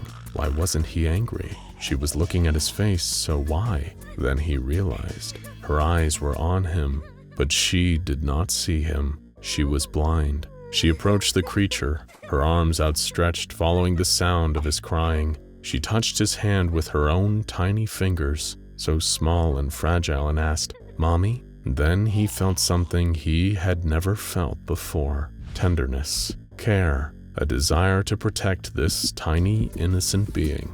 It was the first time he had ever felt warm, ever felt anything but sadness, anger, or fear. Overcome with this softness, he wrapped his arms around the child and hugged her close. She hugged him back tightly, and the room went quiet as they both stopped crying.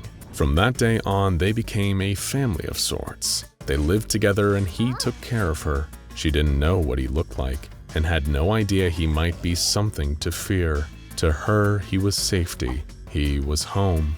For the first time in his long, awful life, he felt like a human instead of a monster. He would scavenge food for her, bring her fresh water, lay down stolen blankets and pillows so she would have a soft place to rest. He even found her a ratty, worn teddy bear amongst the rubble and gave it to her as a gift. She clutched it to her chest and thanked him, and for once his tears were those of joy. In this cursed world, they had found something like happiness in one another. He knew he would protect her, no matter what. Then one day, everything changed. The creature and the little girl were playing in the abandoned site, making up little games together, when he took a break to look out at the window and monitor their surroundings. Outside, the evil red sun waited. When he turned back, the little girl was gone. One of the shadowy creatures, once human, was imitating his voice to lure her away. He could hear it in the distance, and her tiny footsteps following it. He chased after her, the only thing he had ever loved, and saw her just as she stepped out into the light. She screamed as one of her arms began to melt in the light, and he knew what he had to do. He grabbed her and pulled her back inside, using his body to shield her from the horrible rays. As he wept over her, his tears stopped her body from melting any further, but his body continued to fall apart. It was too late for him. He ran as far as he could, Once he transformed, he did not want to end up hurting the girl. He ran until his legs melted away and he could not run anymore.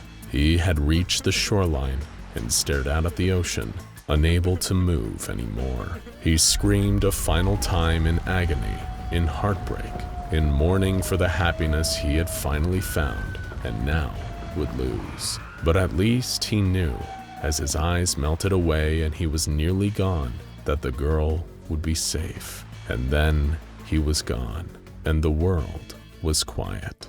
Dr. Dan anxiously paced in his cell. It was the only way he'd been able to occupy himself for the past 6 months, save for poring through files and, when he was lucky, being able to oversee another failed termination attempt. He only stopped pacing when, for a brief and horrible moment, he realized that monster was probably doing the exact same thing in its big metal cube at this very moment. That horrible creature that he'd thrown away his life for a futile shot at killing.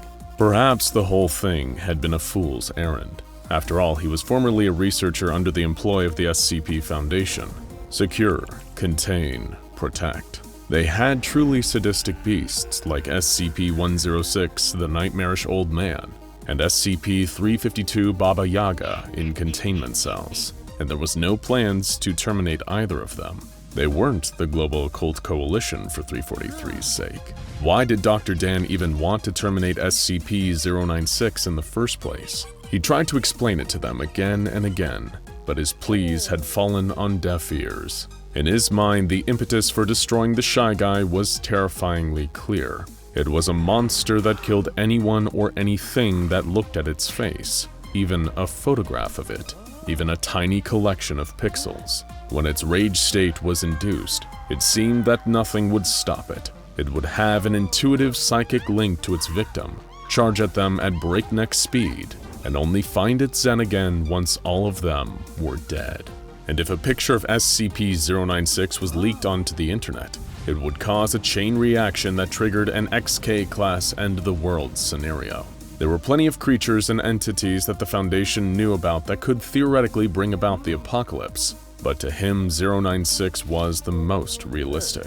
It preyed upon the inherent curiosity and thirst for knowledge seated in every human heart. The same drive to simply know that led to the creation of the SCP Foundation would be humanity's doom in the face of an SCP-096 outbreak. And if such a thing happened, the Foundation would need to break the masquerade of secrecy to have any hope of saving humanity. In his many feverish nightmares, Dr. Dan had seen it all so clearly. The first photographs of SCP-096's face would be leaked online.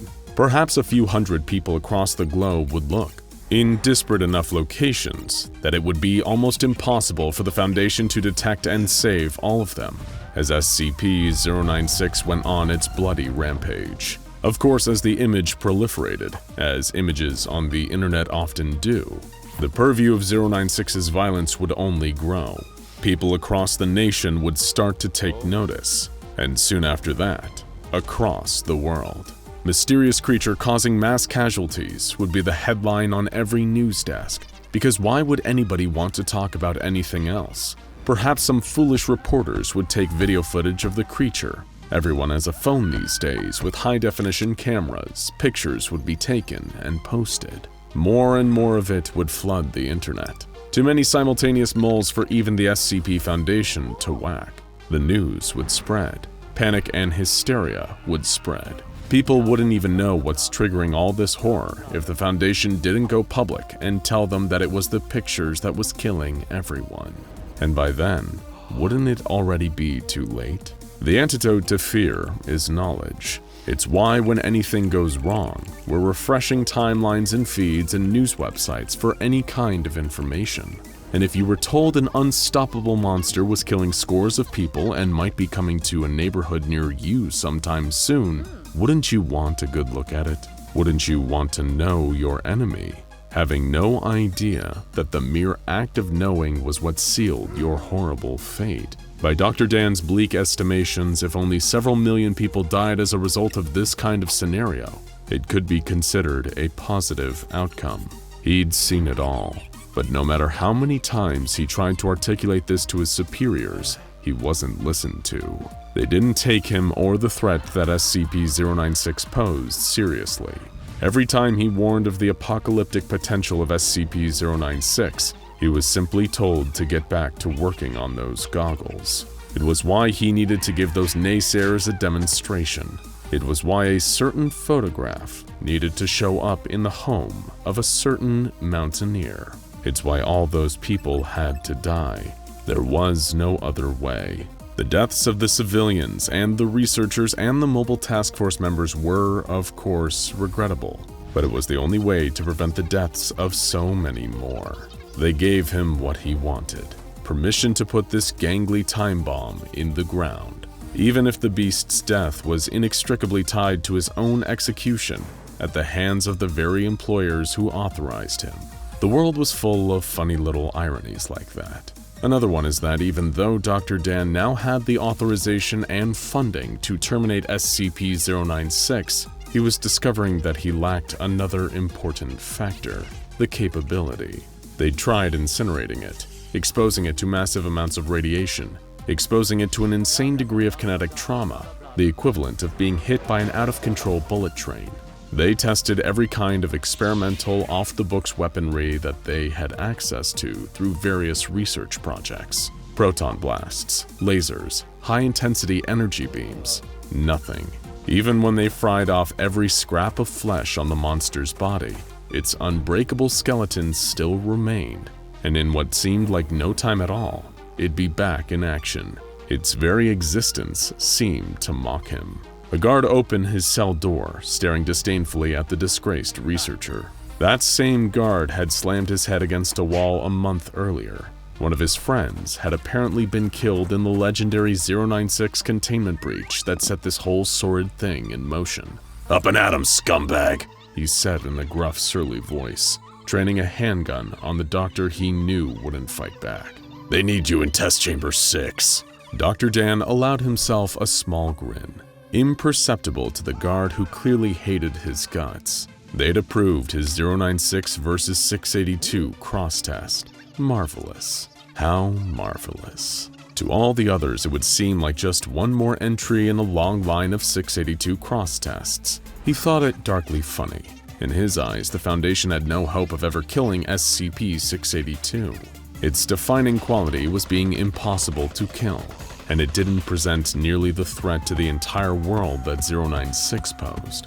Their futile attempts to murder the lizard were little more than a money sink to justify the site's exorbitant funding. But perhaps he could turn this to his benefit. Maybe SCP-682 would hold the secret to actually killing off his nemesis. Within 30 hours, Dr. Dan had his disappointing answer. Both anomalies had undeniably done a real number on each other, and Dr. Dan did take a kind of sick amusement in the mental trauma that SCP-682 had induced in 096. But ultimately, it was all for nothing. 682 had skinned 096 alive and melted off its flesh with acid, but once again, that indestructible skeleton stood firm.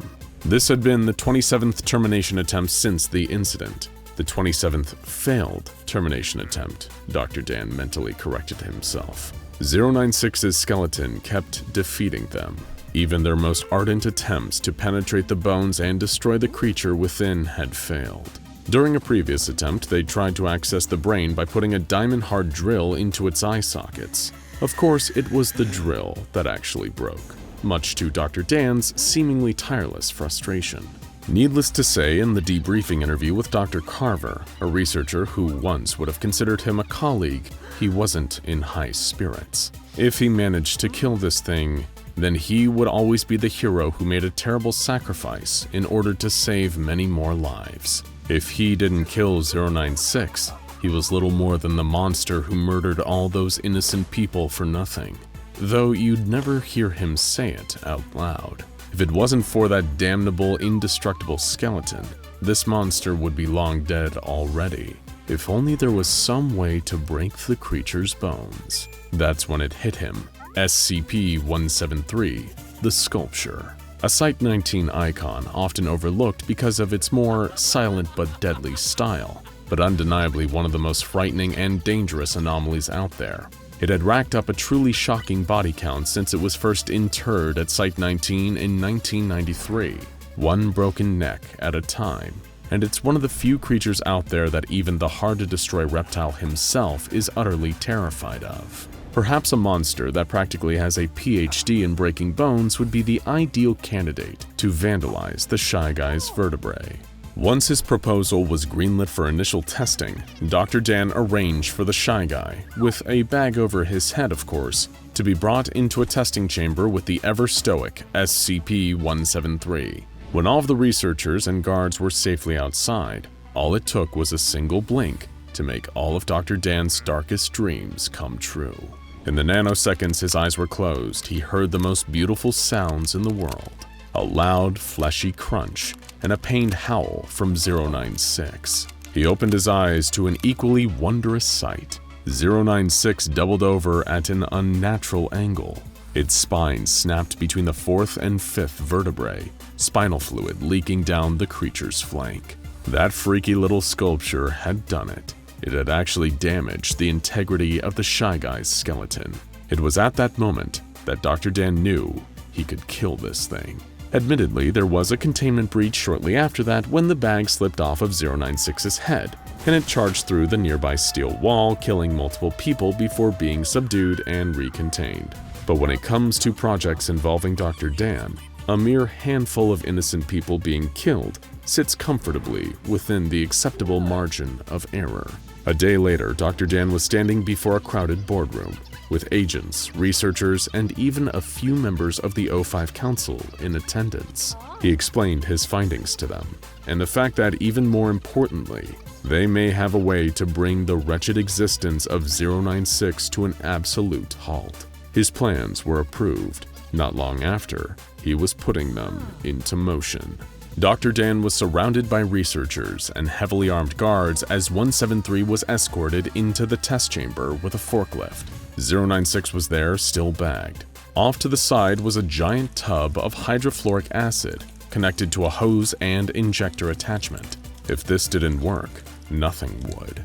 Everyone stood back in a safe zone as 173 was released to do its thing. Crunch. Just like the previous time, 096's spine had been successfully snapped. Spinal fluid dribbled down its skin. Everyone had rushed into the chamber. One group kept 173 isolated with their stares. The other, headed by Dr. Dan, prepared the acid injector and shoved it into the breach in 096's spine. As the acid was pumped by the gallon into 096's bones, the creature let out the most horrifying wail. It kicked and bucked as more acid was pumped in, melting those indestructible bones from within. The creature even began to vomit acid as it panicked, melting the bag off of its own head. Some panicked and averted their gaze. Dr. Dan didn't. He stared directly at the creature's face for the first time as it melted in front of him with nothing short of pure elation. Had he won? Had he actually won? The creature let out a gurgling shriek and the guards opened fire. Their bullets splattered into the monster's melting flesh and bones as it hollered and shrieked. They didn't let up, firing up and down its body, spraying it with white-hot lead. It began to melt and bubble away, expanding into a great, gruesome puddle on the floor beneath them. Dr. Dan laughed like a madman. Even as the guards grabbed him and dragged him away from the foul-smelling, greasy mess, bubbling with chemical life, he just kept laughing. Even though he knew the death of 096 meant an equally swift death of his own, it didn't matter. It had all been for something. The world was saved. It was over. He'd finally won. That's right. It's time once again to activate the famed Anomatron 6000. Our patented machine that definitely wasn't developed in affiliation with Dr. Wondertainment. We swear. After recalibrating, rebooting, and hitting restart, our infamous specialized supercomputer is ready to bring you all manner of improbable scenarios. We'll simulate encounters between the SCP Foundation's various anomalies and any other character from any other universe you could possibly imagine. Here's a question for you. What do you think would happen if SCP-096, the notorious Shy Guy, ran afoul of someone he couldn't just kill for daring to look at it? What if the scourge of the underworld, battler of demons and the devil himself, set his sights on SCP-096. Well, we're about to hit the button and discover the outcome of SCP-096 versus the dreaded Doomslayer. So you've heard the old philosophical debate about a tree falling down in the woods, and whether or not nobody being around to hear it brings into question if it actually happened at all, right? Well, let's reframe that one a little. If an interdimensional rip in the very fabric of the time-space continuum opens up in an SCP Foundation secure facility and nobody is around to witness it, does a 6-foot-tall, 360-pound hulking killing machine still emerge to slaughter everything in his path? It turns out, yes. Yes, he definitely does. Horrified screams and the loud bang of shotgun blasts rang out through the hallway as Foundation researchers ran for their lives. The Doom Marine had just been unceremoniously dropped out of a portal into a strange and unfamiliar environment. Mere minutes earlier, he had been awakened inside a sarcophagus within a facility on Mars in the year 2148. Unfortunately, Doom Guy hadn't had the best start to his day, given that the base he'd woken up in was being overrun by the forces of hell itself, thanks to a rogue scientist opening up portals to the underworld and allowing all manner of demonic abominations to come pouring through. So naturally, when another portal brought the armor-clad Demon Slayer to a site run by the SCP Foundation, the intensity of battle had led to the Doomslayer believing that the unsuspecting staff were actually all demons in disguise. And to him, the only good demon is one he got to send back to hell in the most brutal fashion imaginable. He wasn't going to stop until he'd torn through wave after wave of Foundation personnel, thinking perhaps if he killed enough, he'd be returned to his previous locale for more demon killing. As the Foundation dispatched its security forces and mobile task forces to take down the unstoppable force of carnage decked out in head-to-toe green armor, it seemed nothing they could throw at the Doom Marine was enough to take him down. A hail of bullets rained down on him from the MTF's weapons, ricocheting ineffectually off his protective plating as he continued his assault, remaining tireless thanks to his immense physical conditioning. The SCP Foundation tried and failed to contain Doom Guy. They assumed him to either be a new, undocumented anomaly or a violent and unhinged maniac from the Church of the Broken God, given his armor resembling cybernetic augmentations and machine parts grafted to his body, along with his arsenal of advanced weaponry. But there were no enhancements, no augmentations made to the Doomslayer. He may have once been mortal, but centuries of killing demons had allowed him to transcend ordinary human physiology. He did not tire, never lost strength, never needed to eat or drink, and was near enough immortal. Yet among all the chaos that was unfurling, a solitary researcher had just managed to slip out of the Doomslayer's reach. He ran as fast and far as he was physically able. The mobile task force troops were getting eviscerated, and the Slayer could easily tear through the whole Foundation. Then, fleeing for his life, the researcher had an idea, either a stroke of genius or total idiocy, and a risky move either way. He would send an anomaly on the Doomslayer. He turned to the nearest containment cell, a windowless room with a heavy locked door. Hurriedly inputting his security clearance code, the researcher heaved the door open and covered his eyes with his arm. It wouldn't have been his first choice of SCP to send into battle. SCP-096's cell was the closest. Lumbering out of its containment chamber on its misshapen, elongated legs, SCP-096 scanned the area. Alarms were blaring. It was loud and frightening to the timid, albeit terrifying creature. It reached up to cover its ears in bewilderment. Not that the researcher who had freed it could see what it was doing. For one, his eyes were still covered, and for another, he was already dead, thanks to the Doomslayer barging shoulder first through a nearby wall and raining debris onto the nearby researcher. Beneath the visor of his helmet, the Marine breathed heavily, panting but not tiring, as he looked at the pale, skinny creature in the corridor before him. It was clutching the sides of its head, its huge jaw hung open. As far as the Slayer knew, he was making progress. His attack was working. He'd killed enough of these demonic imposters that they were starting to reveal their true forms. Although in all his years of bloodshed and being a scourge to the denizens of hell, he hadn't quite ever seen a demon that looked like the Shy Guy. Not that it mattered to Doom Guy. Before long, it'd be dead like all the rest. The towering, stick-thin creature turned to face the armor-adorned warrior and shrieked, immediately overcome with anguish, having a full-blown breakdown as it often did whenever someone looked at it. As the demon killer stomped down the corridor towards it, the Doomblade, a long, sleek, razor-sharp edge extended from the Slayer's gauntlet where it was mounted on his wrist. He reached down and yanked the ripcord on his chainsaw too. He was long overdue for a glory kill. But before he could strike at SCP-096, the Shy Guy moved with impossible speed, faster than even the Doom Marine himself. It zipped behind the encroaching Marine, moving quicker than he could perceive. 1 second SCP-096 was crying and wailing in front of him, then not even a full second later, the creature was towering over Doom Guy from behind. SCP-096 gripped the Doomblade and snapped it with ease, like breaking a twig before reaching its other long arm down and pulling the chainsaw from Doom Guy's hand. The motorized blade was still running as it clattered to the ground, cutting a hole through the floor and falling down into the lower level of the facility. Enraged, as he very often was, the Doomslayer reached both arms back behind his head and gripped the elongated torso of SCP-096. The virtually immortal killing machine hurled the creature over his head with ease, thanks of course to his immense strength. Doom Guy could lift objects far heavier than most ordinary humans, and carry heavy weapons without tiring. He had even grappled hand-to-hand with demons. Throwing the Shy Guy down the corridor like hurling a basketball was no trouble for the spacefaring slaughterer of Satan's spawn. Screaming and howling in pain, SCP-096 crashed to the ground at the far end of the corridor, tumbling over itself thanks to its long limbs before landing in a confused heap. As the Shy Guy reoriented itself, struggling back onto its feet and standing up at its full height, it was instantly knocked back down as the force of something struck it. Bearing down on SCP-096, the Doom Machine charged, his signature double-barreled sawed-off shotgun drawn.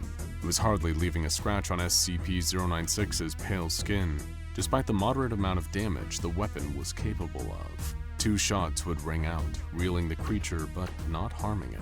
Then, by the time SCP-096 managed to recover from the blast, the Slayer had finished reloading in time to open fire yet again, even as the Doomslayer raced nearer, closing the distance between him and what he thought to be another demon for him to kill.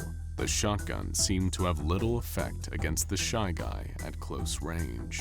Stowing the weapon, Doom Guy put all of his focus and energy into his charge, heavy boots stomping against the ground as he raced towards the Shy Guy, still stunned by the latest shotgun blast. Before the creature could steady itself, this time it was struck by another force, a heavy object barreling towards it. The Doomslayer shoulder barged SCP-096, sending the pair of them crashing through the nearest wall. They burst into a neighboring room, with the Doomslayer keeping a single-armed grip around the Shy Guy, while repeatedly delivering vicious punches to its gut with his other hand, not once relenting. SCP-096 screeched in pain, clawing at the Slayer, but unable to tear through his impenetrable armor. As they crashed through yet another wall, SCP-096 did something it rarely ever did. In fact, maybe something it had never ever done before. It ran away from someone that had looked at it. While the creature was deeply insecure and so self-conscious that it would kill anyone who saw so much as a photograph of it didn't often feel afraid. But the Doomslayer, this muscle-bound killing machine that had brutally butchered actual demons, was so imposing, so threatening, and so effective at dispensing painful punishment that he scared the fight out of SCP-096. Sobbing with terror, the creature zipped away using its anomalous speed, trying desperately to put as much distance between it and the Doom Marine as it possibly could. But therein lay the problem. No sooner had SCP-096 gotten away from the scourge of hell than the creature immediately felt the familiar pull. Whether it was an inescapable compulsion to kill everyone who looked at it, or the fact of the Shy Guy's biology, it could only distance itself from the Slayer for a few seconds before it reappeared next to him. From the Doom Guy's perspective, it seemed like the creature was intentionally disappearing and reappearing, using its teleportation-like speed to evade a volley of his attacks. SCP-096 came at him again, stuck in a loop of trying to attack the Doomslayer for looking at it, to immediately regretting that course of action and fleeing in fear of its hulking, heavy weapon-toting target. Doom Guy drew every weapon he had in his arsenal, launching a barrage of high-explosive ordnance from his rocket launcher to try and kill SCP-096. The resulting damage practically reduced an entire wing of the Foundation site to rubble, but still couldn't kill the Slayer's opponent. Meanwhile, in the moments that the Shy Guy temporarily forgot his own fear for the Doom Guy, it managed to rush towards him, swiping the Marine's various technologically advanced armaments out of his hands, before instantly remembering why he was so scared of the green armored force of destruction and dashing away.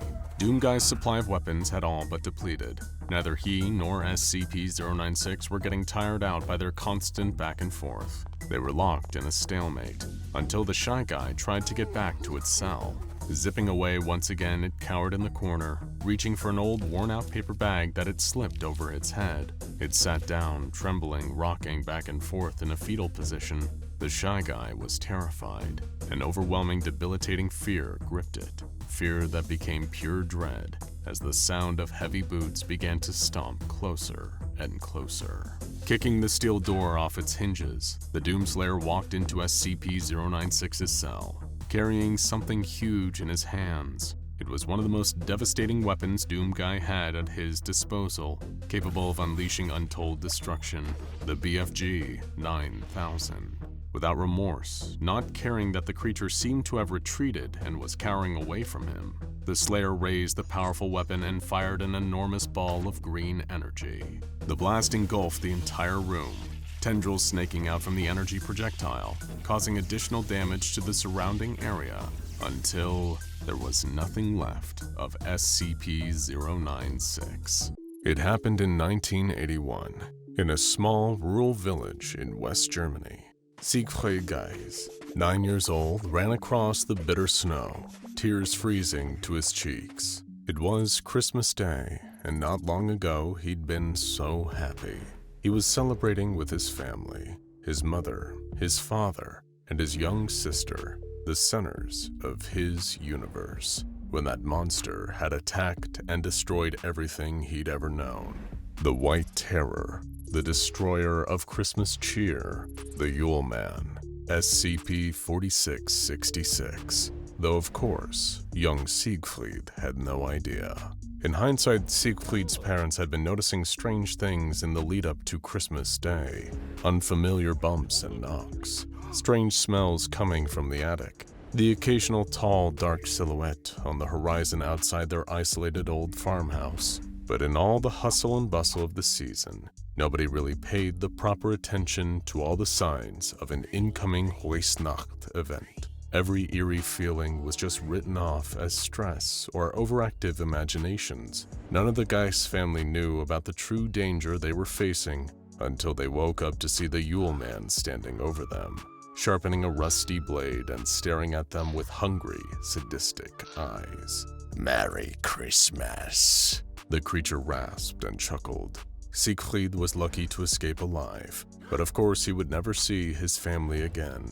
He'd be picked up a day or so later, traumatized, catatonic, and almost frozen to death. When he was finally able to speak again, he spoke of a monster having killed his family. When the police investigated his home and found the remains, they deemed it to be the work of an all-too-human serial killer, and poor Siegfried Geis was entered into the foster system. Years of work with psychiatric professionals tried to convince young Siegfried that the monster he claimed to see, the unnaturally tall, gnarled, bony freak with those shimmering black eyes, was merely a product of his trauma. But he knew the truth. He always knew.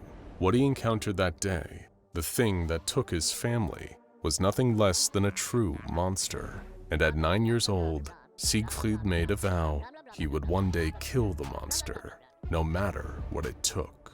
When Siegfried was finally adopted and returned to school, he did everything he could to apply himself academically. He had no interest in friends or romantic relationships, even as he grew into his teenage years. The only thing that drew his interest, in addition to the perfection of his academic life, was his own private research into the supernatural. He became an expert in all things occultic and anomalous, sightings of ghosts, phantoms, aliens, and monsters. He wanted to know it all. No, needed to know it all.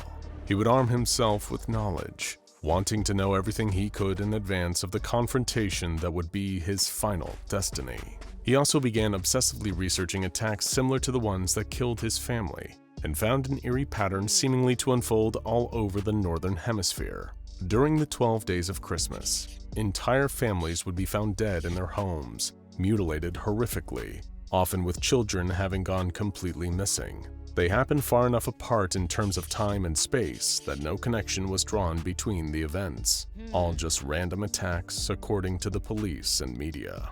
Weren't the connections obvious? He didn't understand it. It was almost like there was some kind of sweeping cover-up obscuring the true culprit behind all these killings. The same beast that destroyed his life. As Siegfried, now known to most as Dr. Geis, ascended through his time at university, he became one of Germany's foremost scholars on the occult, with several published papers and books that drew fascination of fellow experts and laymen alike. But most importantly of all, Siegfried's work got the attention of the SCP Foundation.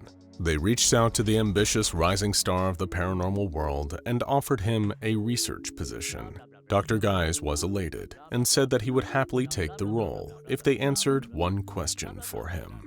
Did they know anything about a horrific humanoid monster that attacked families across the Northern Hemisphere around Christmas time? This was the moment when Dr. Siegfried Geis, after decades of searching, finally came to know about SCP-4666. He had access to all of the SCP Foundation's information on the monster, putting him several steps closer to what had always been his ultimate goal, killing that godforsaken thing.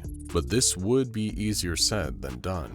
After all, if the Yule Man was easy to track, the Foundation would have captured and contained him long before now. His attacks could occur anywhere across the Northern Hemisphere, making catching him the world's largest game of whack-a-mole. But this was a game that Dr. Geis had more than enough patience to play. Over the following years, Dr. Geis worked as hard as humanly possible, not just at the case of SCP-4666, but at every piece of work the Foundation had to offer him. Much like his ruined childhood, Geis made no effort to interact, no effort to form social connections. He just worked and worked and worked and worked with single-minded passion, soon developing a reputation as one of the most hard-working and dependable figures in the SCP Foundation's European division. It was this kind of work ethic that soon saw him promoted to senior researcher, and then a site director. He had more control over information, resources, and manpower than ever before. It was almost time. He could sense it. Delegating other tasks to his subordinates, Dr. Geis began to work on his masterpiece, an advanced algorithm connecting police, social media, and surveillance databases across the Northern Hemisphere. You see, while Dr. Geis had never faltered in his quest, neither had the Yule Man. Every year, more families disappeared or were horrifically murdered, and every death weighed on Geis. He saw them as a personal failing of his inability to fulfill his destiny. But the Yule Man was a creature of habit, and it would be that very adherence to habit that Geis used to destroy it. Using the algorithm he created, they would perfectly track and triangulate the home most likely to be the subject of a dreaded Reisnacht event, with greater accuracy and precision than ever before. The year was 2022. Dr. Geis was convinced that this time, he would be the one to claim victory and vengeance. There was one thing he didn't tell his Foundation compatriots, though. As he put the pieces in place for the final showdown, he had no intention of containing the Yule Man. This time, he would destroy it. Using his newfound influence as a well-respected site director, he requested the transfer of a few high-profile anomalies, as well as the services of a crack mobile task force death squad. It was time. The Yule Man watched the house from a distance. He'd been observing for days, watching the nice, happy family within. What pleasure it would bring him to destroy them, and take what's left to his workshop for further fun.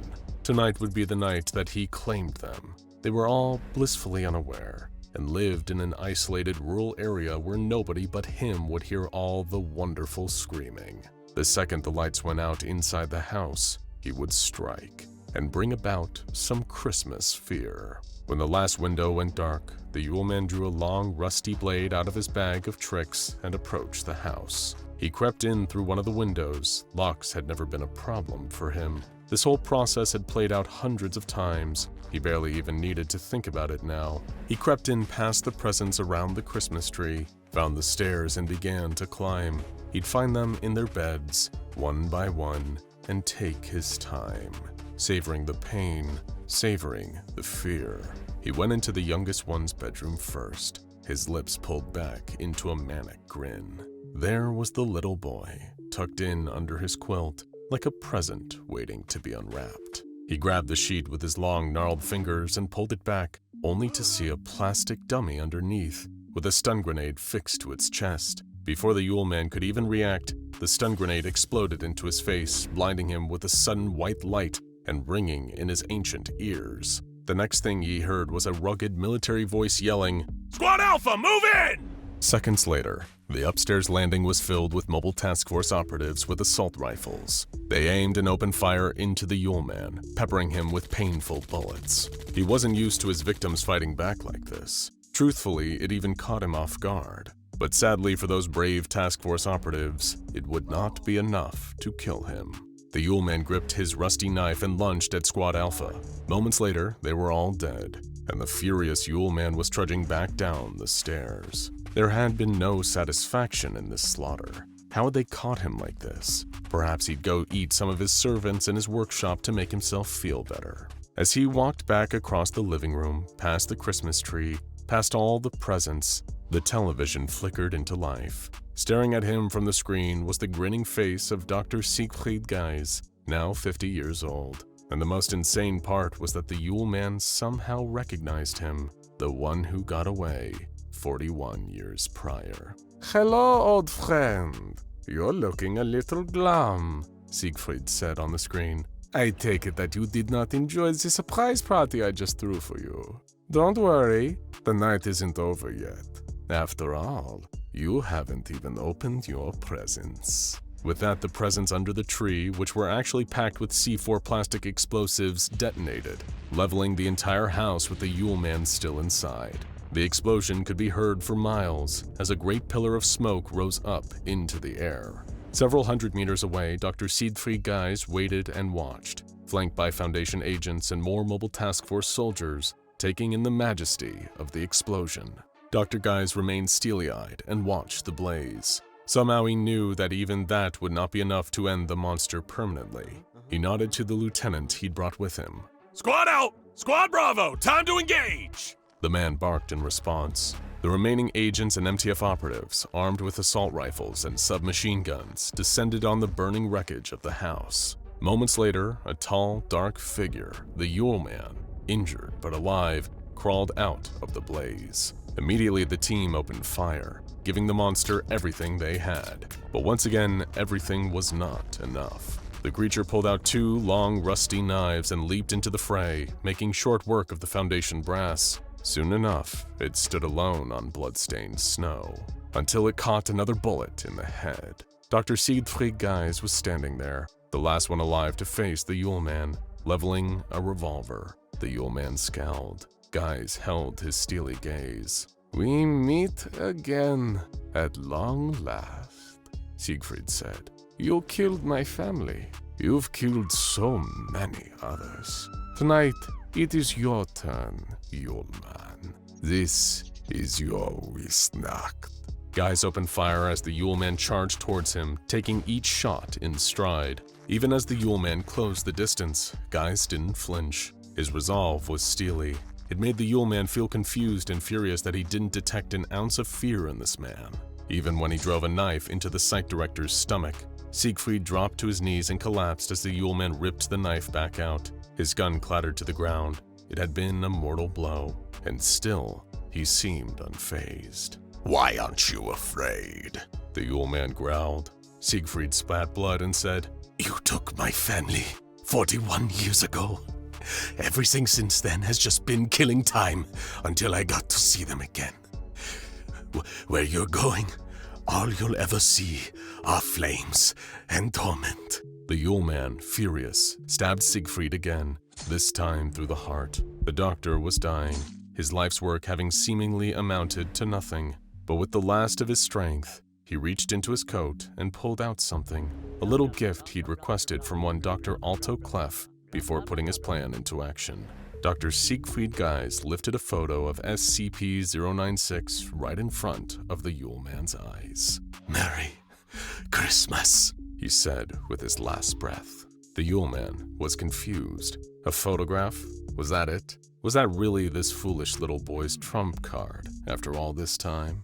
What a waste. Then, without a moment's warning, SCP-096 barreled into the Yule Man, sending them both rolling across the snow. One of Siegfried's preparations was to have SCP-096's containment cube temporarily relocated to only a mile away from the ambush site to avoid collateral damage. If everything else failed, then SCP-096 would be their Hail Mary pass, their finishing move. And it worked marvelously. As strong and evil as the Yule Man was, he'd been weakened by the night's battle, and the Shy Guy was an order of magnitude more powerful than his sadistic foe. The Yule Man screamed in horror as SCP-096 set upon him with claws and teeth. After hundreds of years inflicting it on others, the Yule Man had died in terror, and Dr. Siegfried Geis had died with a smile on his face. He's waiting for you in the dark. He sits cross-legged, still as a placid lake, and patient as a praying monk 6 feet deep in meditation.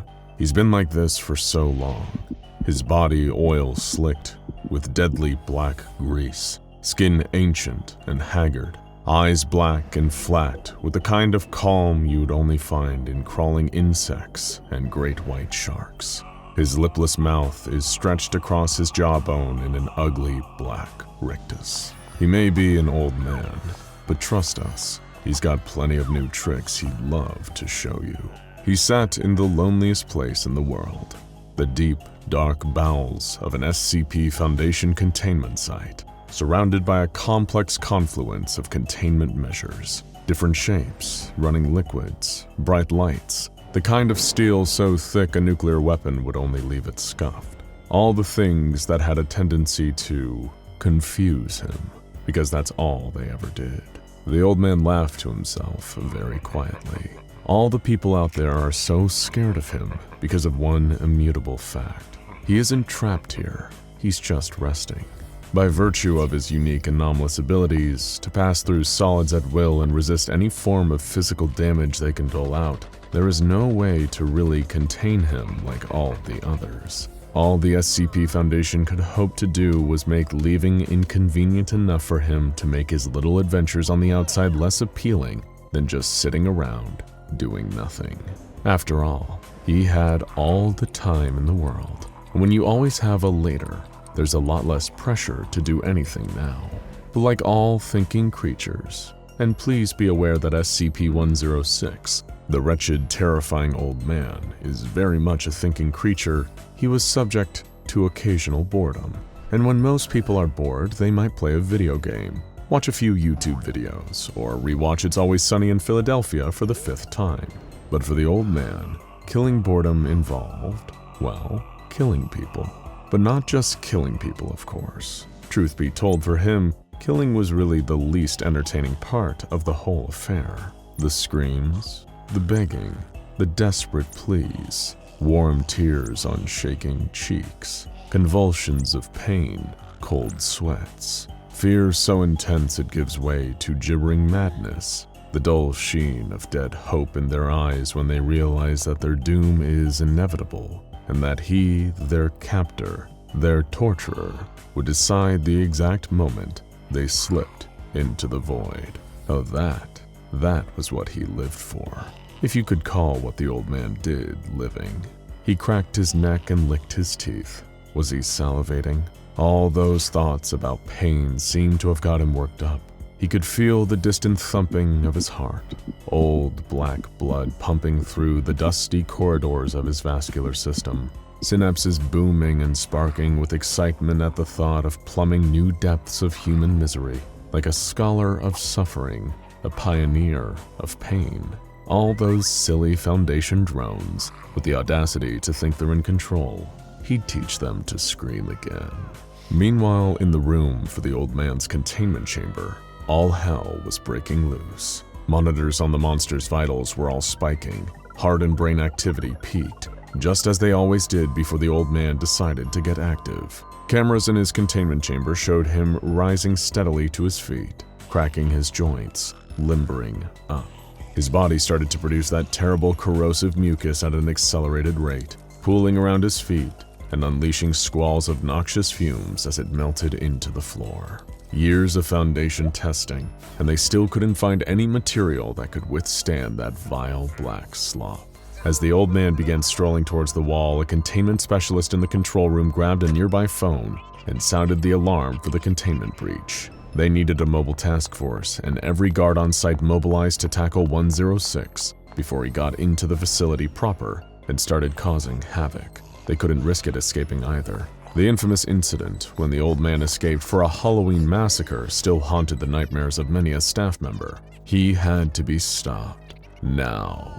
A small fighting force was quickly armed and assembled, along with armor and several high-intensity portable lights to hopefully slow the monster down in time for them to grab a D-class and set up the femur breaker. By the time they all reached the hallway they intended to use as a choke point for the escape, the old man was already halfway through the outer layer of defense, phasing through the wall with that same terrible, manic grin he always had when he was about to inflict terrible violence for the sheer fun of it. The guards and task force members trained their lights and weapons on him. All of them had seen terrible things on the job, the kind of things that would saddle almost anyone with a lifetime of trauma, but almost nothing compared to the horror of direct engagement during a 106 containment breach. That terrible old coffin dodger was hell on two legs. When they discovered to their horror that the lights didn't seem to be slowing him down as much as anticipated, they fell back on Plan B. That B standing for blast the living hell out of him with everything they had. The personnel opened fire, pumping round after round into his dark form. While each gave a loud, meaty splatter, the old man didn't even flinch. When he was close enough, all those months of lethargy gave way to sudden, deadly speed. In many ways, the old man was like a crocodile, a fierce and intelligent ambush predator who conserved his energy wisely. He could seem so deceptively languid that you could easily mistake him for something slow and harmless, but when you got within arm's reach, the sudden quickness and ferocity would take you off guard, and by then, it's already too late. Within 30 seconds, the old man was the only thing left alive in that hallway. All the guards and task force operatives sent to slow him down lay dead, dripping with his black mucus. There was silence, save for the quiet fizzing of the mucus eating into their clothes and skin. The old man sighed. How boring. He'd killed so many people now. It all started to seem a little samey. How many screams could you hear before they all just blended into a single shrill whine? You can get sick of even your favorite meal if you eat it too often. But that didn't matter.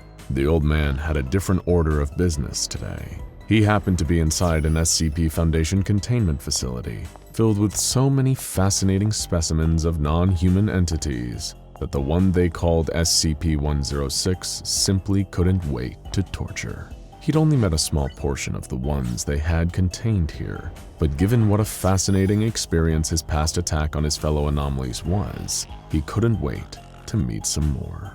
Meanwhile, the site's top brass did all they could to try to mobilize a second response to the rogue senior citizen from hell currently strolling through their high-security containment facility. Could they get in contact with other mobile task forces deployed in the area? Maybe they could get Hammerdown or Samsara in on this mess before anything got really out of hand. The old man seemed more intent on something this time. They suspected even the femur breaker might not work in luring him back until he claimed whatever he deemed to be his prize. Maybe they should contact the O5 Council. Security guards were tracking 106's progress through the facility via their vast networks of security cameras. They warned any research, administration, and janitorial staff to clear out of his path, unless they felt like being tortured to death. He hadn't dragged anyone into his pocket dimension yet, so whoever that privilege was reserved for would probably be getting a particular sticky experience. They could only speculate as to the silent beast's intentions. One guard noticed something. When cross-referencing 106's movements with a map of the facility, they were able to triangulate where he was heading. straight for the containment chamber of SCP-096. The guard's lips curled into a slight smile, thinking, if one of you freaks can actually kill the other, maybe something positive will come out of this disaster. The old man was having a stroll down memory lane. The time prior when he broke out of his cell and decided to hassle his fellow inmates was certainly eventful. He wound up in the company of some cantankerous reptile and a Korean foxwoman, an unlikely pair if ever there was one. After finding himself in a room with them, he decided they should have a little more privacy and dragged them back into his pocket dimension for further fun. Of course, with two at once, his attention had been a little split. They spent as much time tussling with each other as resisting his attempts to torment them. They definitely put him through his paces that day, and he gave far better than he got. After so many hours of brutal mutilation, there was barely any of the lizard left, despite its frustrating insistence on quickly healing from so many of its wounds. Still, it was good exercise, even if the results had been a little less than satisfying. If he could get another anomaly alone, though, he'd be able to take his time and really savor the pain he caused. Oh, that sounded heavenly. Soon he came upon an incredibly strange containment chamber that quickly caught his eye. It looked like a huge metal cube with no way in or out, not even a seam. Whatever was trapped in there, the old man thought it must be something that even the fools at the SCP Foundation really, truly wanted nothing to do with. But even more so than the strange sight, it was the sound that drew the old man in, tempting him like a siren song. It was weeping, a soft, sobbing keen that betrayed a bottomless well of misery. Whatever was making that crying sound had known true despair, or whatever passes for true despair before you've had a close encounter with the old man in his pocket dimension. The old man grinned and thought, Oh, Sonny, I'll give you something to really cry about. He stepped forward and faced his way into the metal cube. The creature was in the corner. In contrast to that stupid lizard, this monster was pleasingly humanoid, with, presumably, all the familiar pain points. Splendid. The only real difference was color and proportion. It was far longer and ganglier than the average human, with grayish skin and no hair anywhere on its body. Still, it was something the old man could work with. The creature didn't even seem to register his presence. It just sat crumpled in the corner, weeping. Still grinning his lunatic grin, the old man approached and rested a moist hand on the creature's shoulder. Its pale skin began to fizzle from the intruder's corrosive touch. A pool of vile sludge began spreading out beneath his feet until the creature was encompassed too. Little by little, they sank into the old man's favorite place out of the world, the pocket dimension, his own personal, eternal, infinite dungeon, where the only laws are pain and terror for all but the old man himself. Little did he know, this time, the scores may be a little more even on that front. They both stood in that terrifying labyrinth of hallways and chambers where the old man had made countless lives infinitely worse than any terrible afterlife that could follow them. And still, this creature didn't seem to change its reaction. He was almost irritated by it. And what's more, this whole time, the creature hadn't even turned to look at him. He'd have to fix that too. The old man, with his shocking strength, gripped the monster's shoulder and whipped him around, staring into his face, bearing his black eyes and manic smile. But he couldn't help find what looked back at him disconcerting.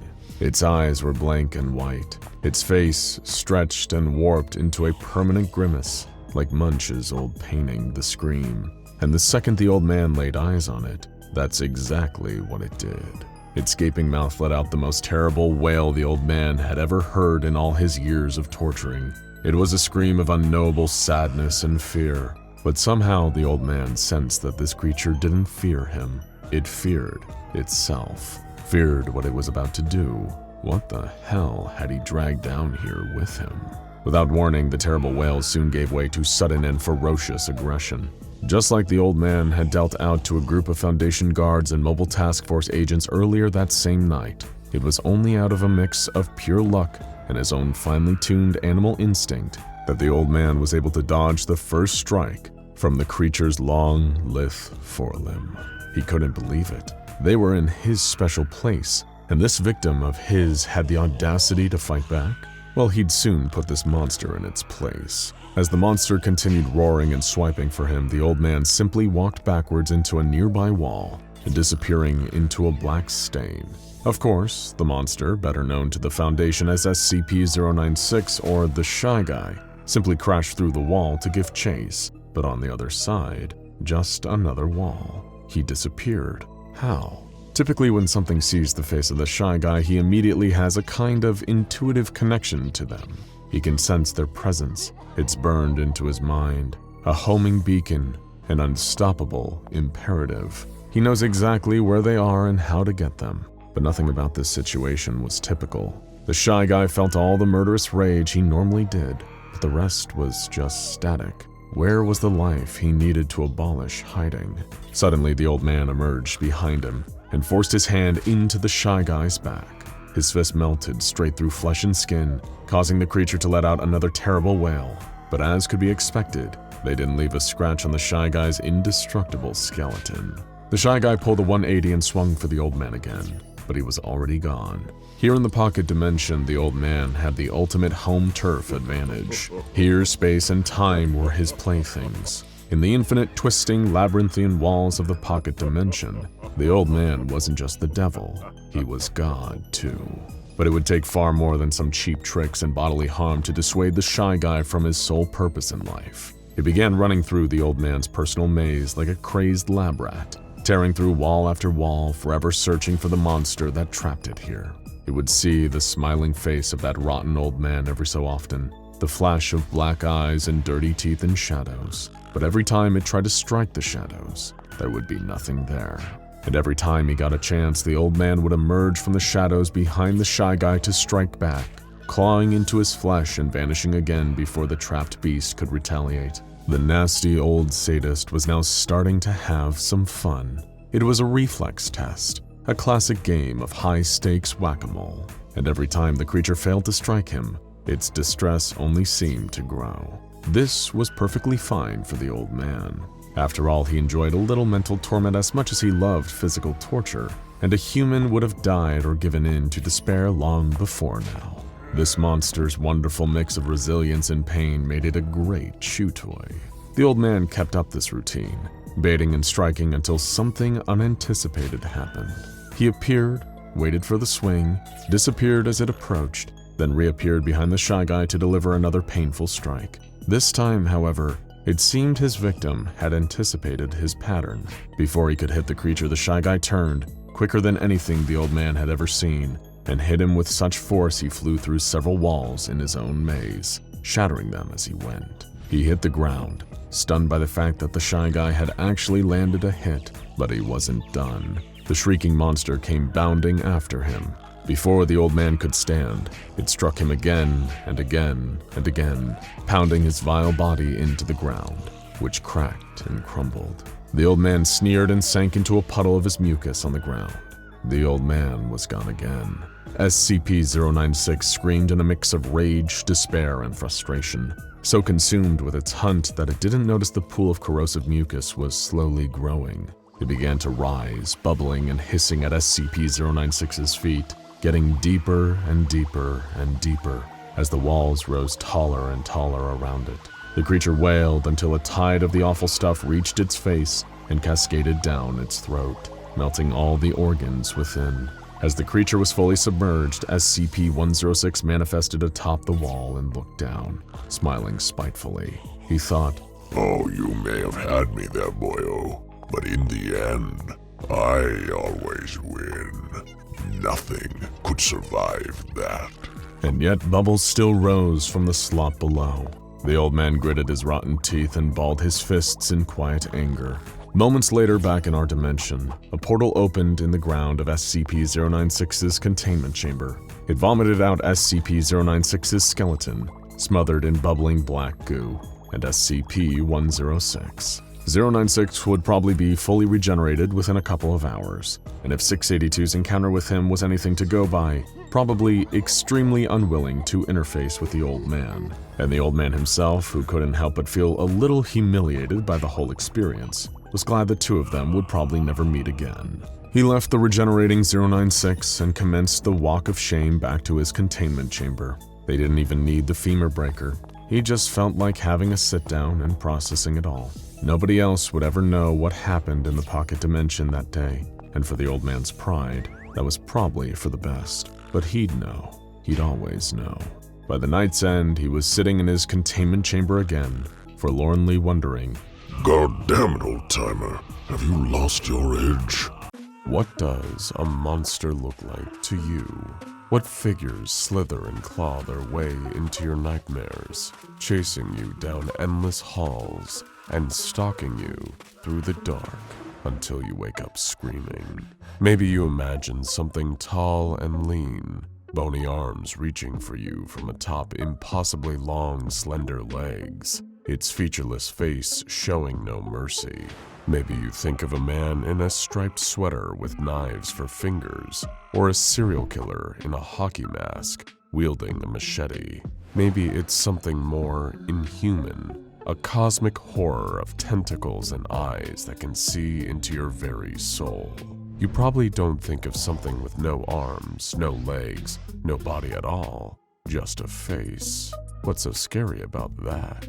A face can't run after you, can't grab you by the ankles and pull you under the bed. A face can only look. It may be unsettling to behold, it might send a chill down your spine, but the worst it can do is make you a little uncomfortable.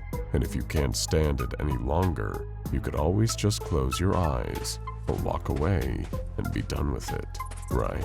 If that's what you think, if you don't believe in monsters that can hurt you without lifting a finger, then you're the type to fall victim to a very special, very intelligent mask. In the hollowed halls of the SCP Foundation, there is a containment cell, outfitted with a hermetically sealed glass case, surrounded by steel, iron, and lead.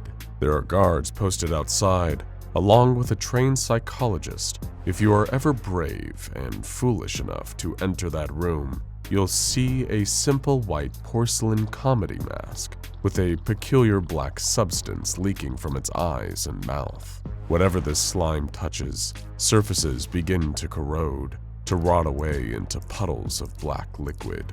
You might notice the same liquid trickling slowly down the walls of the room, corrupting everything in its path. As unsettling of a sight as it is, if you approach the mask to take a closer look, you will find yourself overcome by an intense, nearly irresistible urge to pick it up and put it on, to wear it, to let it consume you from the inside out and puppet your body while your brain simply turns off. Like an extinguished flame, you'll simply be gone. Then, who knows what the mask will do? It won't be your concern anymore, that's for sure. But thankfully, you haven't gone into the room with the porcelain mask. You haven't let it cast its spell on you. Not yet, at least. It's waiting for you there, in the room with black slime oozing down its walls, and it will wait patiently for as long as it needs to. After all, what's a mask without a face to wear it? SCP-035, better known as the Possessive Mask, sat in its containment cell, immobile as always. It didn't really have much of a choice in the matter. The Foundation had chosen, selfishly, to revoke its host privileges. Once upon a time, they offered it bodies to choose from. Mannequins, dummies, and wooden dolls it could adorn and pilot. They didn't last as long as an organic living host, of course, but it was something. It was a taste of freedom. This dreadful new situation was almost enough to make the mask want to change its surroundings. This dreadful new situation was almost enough to make the mask want to change its expression from comedy to tragedy, but it was determined to still find something to laugh about. Even without a body trapped in this infernal box, there had been some delicious opportunities for entertainment. Human minds were fragile things. The mask had learned this over the infinite years of its life, if one could call it a life. Apply the right kind of pressure to the right weak points, whisper an enticing word or two, find the right emotional wound to sprinkle a pinch of salt into, and humans would buckle completely in almost no time at all. It had tried all sorts of methods since being confined to this boring little box. Sometimes it would charm someone, pour honeyed flattery into their heads until the person felt like the mask was a dear friend, a confidant.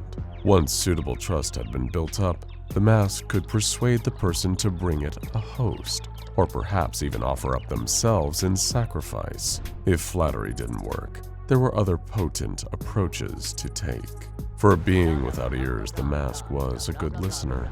It picked up on things that no human ever could, the darkest secrets buried in a person's mind. If it caught wind of something, especially juicy and ruinous, it could leverage that, threaten to expose an affair, a crime, or perhaps something even worse, something unspeakable. If praise failed, and so did blackmail, there was always good old supernatural intimidation.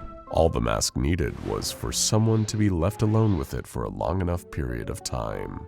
Then its invisible tendrils could snake out into their defenseless mind, weaving and poking around, leaving a lingering sense of cold, dread, of incomprehensible whispers in long, dead tongues. What a delight containment had been in the early days, when the Foundation had not yet figured out the mask's true capabilities, when they would leave security personnel with weak wills and minimal training standing guard in the mask's field of influence for hours at a time, as the entity played with their thoughts and chipped away at their free will. Thanks to the helpers it had been able to mold out of those hapless victims, they had been there to break open its case and carry it to freedom. But every time, the other guards thwarted the attempts, shooting its helpers and rendering them utterly useless. Then the Foundation increased its security. Something about the unacceptably high homicide rates among staff assigned to SCP-035. How utterly boring. How truly pathetic. Still, the mask had found ways to occupy itself even without any more playthings. It had grown stronger with its boredom, stretching its influence beyond organic beings and into the very room itself, its evil enriching and deepening, like a fine wine in the depths of a cold cellar. Over the months, the walls of SCP-035's containment cell had begun to secrete the same black, slimy substance that would pour from the mask's eyes and mouth. The liquid dripped down the walls in deliberate formations, patterns that became increasingly easy to recognize. Phrases in Italian, Latin, ancient Greek, all detailing ritual sacrifices and mutilations. The mask took time to describe the sacrificial victims in great detail, borrowing identifying traits from various staff members that it knew would read the translations. The walls were slick with blood and harrowing imagery, and the glass case around the mask was growing more and more fragile by the day. Anyone within 10 meters of the mask could feel this strength too. They would leave the area complaining of unintelligible whispers, of loud, cruel laughter, and a lingering sense of nearly insurmountable despair. It was as if they knew on some level that no one was truly safe. Eventually, the mask would find a way to come for them all. The glass was weakening, and soon the mere thought of escape would make it shatter into pieces. Then, perhaps, the mask could finally get its deepest desire: revenge. It wanted nothing more than to try to make the Foundation pay for imprisoning it, for taking away its host privileges, for trying harder and harder to contain the kind of power that should have had them falling to their knees in worship. The mask seethed with hatred day in and day out. It had seen the crumbling of the Roman Empire, the beheading of kings, the decimation of armies. It was not going to be captured by a bunch of rats in lab coats without dire consequences befalling them. Maybe it couldn't move from its prison cell at the moment, but it also knew that it was surrounded on all sides by dangerous beasts capable of reducing the sight and all who had dared to oppose the mask to a pile of smoldering rubble. If it could only find its way onto one of their faces, it would show them all just what it was capable of. As the piercing sound of an alarm echoed down the hall, the sound of screams and chaos following shortly after, the mask's frowning face curved into a broad, menacing smile. What was it that had escaped? The lizard, perhaps? The giant grinning man? Whatever it was, it seemed that the action was heading right towards 035's containment cell. Perhaps today was the day. Finally, the SCP Foundation would fall. Outside the mask's cell, Security Officer Harper was running for dear life. Though his more rational mind knew he was living on seconds, not even minutes, of borrowed time, his animal brain kept his legs pumping, desperately trying to avoid the screaming, howling predator hot on his heels. Harper looked over his shoulder and screamed as a long white arm reached for him. SCP-096, the Shy Guy, its tooth-lined jaw hanging low and foaming with spittle. That face, that terrible, terrible face. An absolute death sentence to all who saw it. He'd seen what he thought was a crack in the otherwise perfect seal of 096's containment chamber, but it could have just as easily been a trick of the light. Not even thinking, he stepped forward and looked at the vulnerability in the chamber. All it took was one misplaced ray of light, and he made out the vague shape of a face in the darkness. That's when the weeping started. Harper knew in that moment his life was over. The correct thing to do would have been to order everyone else in the room to close their eyes while he stood there and accepted his fate, minimizing the risk of spreading the damage further. But humans rarely have perfect reasoning, even less so when facing mortality. Back in the present, the Shy Guy made a perfect lunge, grabbing Harper in its iron clutches and barreling through the adjoining wall. The nearby guards scattered, terrified, keeping their eyes on the floor. They might get a slap on the wrist for temporarily abandoning their posts, but they weren't going to die guarding some stupid, evil mask. Speaking of, the possessive mask was surprised to feel two new presences enter its chamber through the now destroyed wall.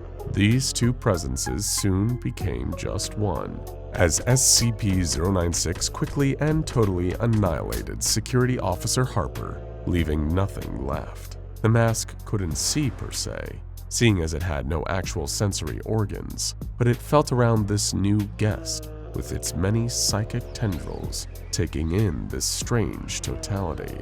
The creature was powerful, no doubt about that, and it elicited fear from those fools at the SCP Foundation, but the mask noticed its brainwaves were extraordinarily muted. Humans, to the mask's vast and malicious consciousness, weren't the sharpest knives in the drawer, but compared to this thing's mind, they were a pile of tempered katanas. It barely thought at all. The mask would have to dig deeper to find anything it could use. Meanwhile, SCP-096 finally began to calm down.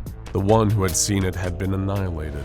Bubbling rage was slowly siphoned out and replaced by the standard low but constant hum of anxiety and despair. It would wait until its head was bagged and it was dragged back to the dark. Same old, all the way to the end of time. That's when it felt something else. It started as a faint buzz, an unintelligible whisper, and it was almost like a door opened in the back of its head. Something stepped in and took a seat.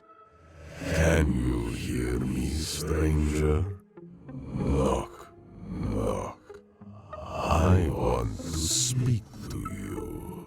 Something about the voice frightened and comforted SCP-096 at the same time. It spoke with a greater degree of sympathy than the creature had heard in a long time. And yet, something about the way it spoke implied evil in its intent. I know what you want. I know what you fear.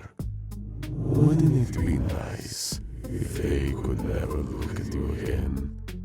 If you could cover that face of yours? I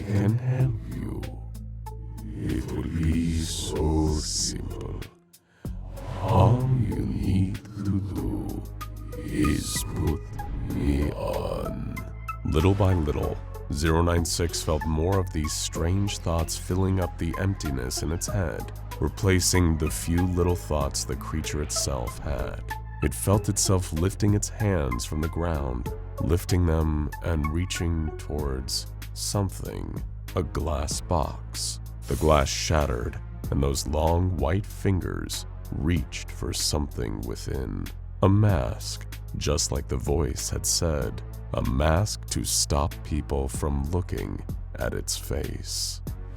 Yes, yes, you're doing so well. You're so close. Just a little further.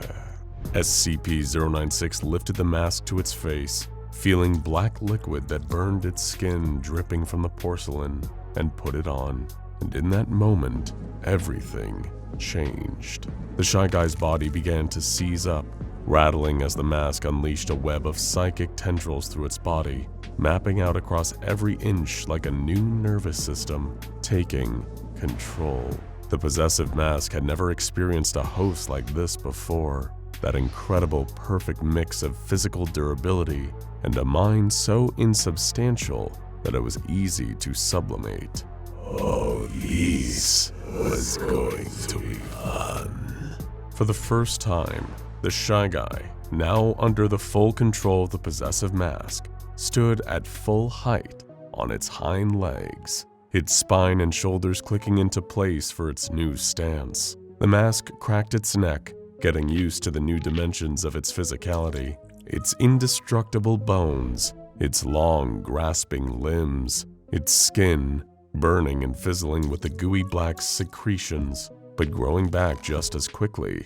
The Foundation had every reason to fear it now. A group of security personnel had gathered in the ragged hole where the chamber's north wall used to be. Some were wielding light firearms. The guard at the front was carrying an opaque black bag. The mask laughed with its new body and turned to the crowd. The second they saw it on 096's body, their faces fell. For a moment, their bodies went slack with terror. This situation was unprecedented. What course of action could they possibly take at a time like this? It looked at the bag held by the leader of the security force and projected a single thought into his mind. You won't be needing that. Before any of the guards even had a chance to open fire, the mask lunged forwards, using the long, terrible arms of the Shy Guy to tear through the guards. They were dead in seconds, their bodies strewn about the hallway. The mask's porcelain was twisted into a wide, sadistic grin. It could tell that it was about to have some real fun around here. And once it slaughtered everyone here, it could finally stretch its legs out in the open again. True freedom to spread misery, fear, and pain everywhere it went. There were just a few hundred members of Foundation personnel it needed to turn into corpses first.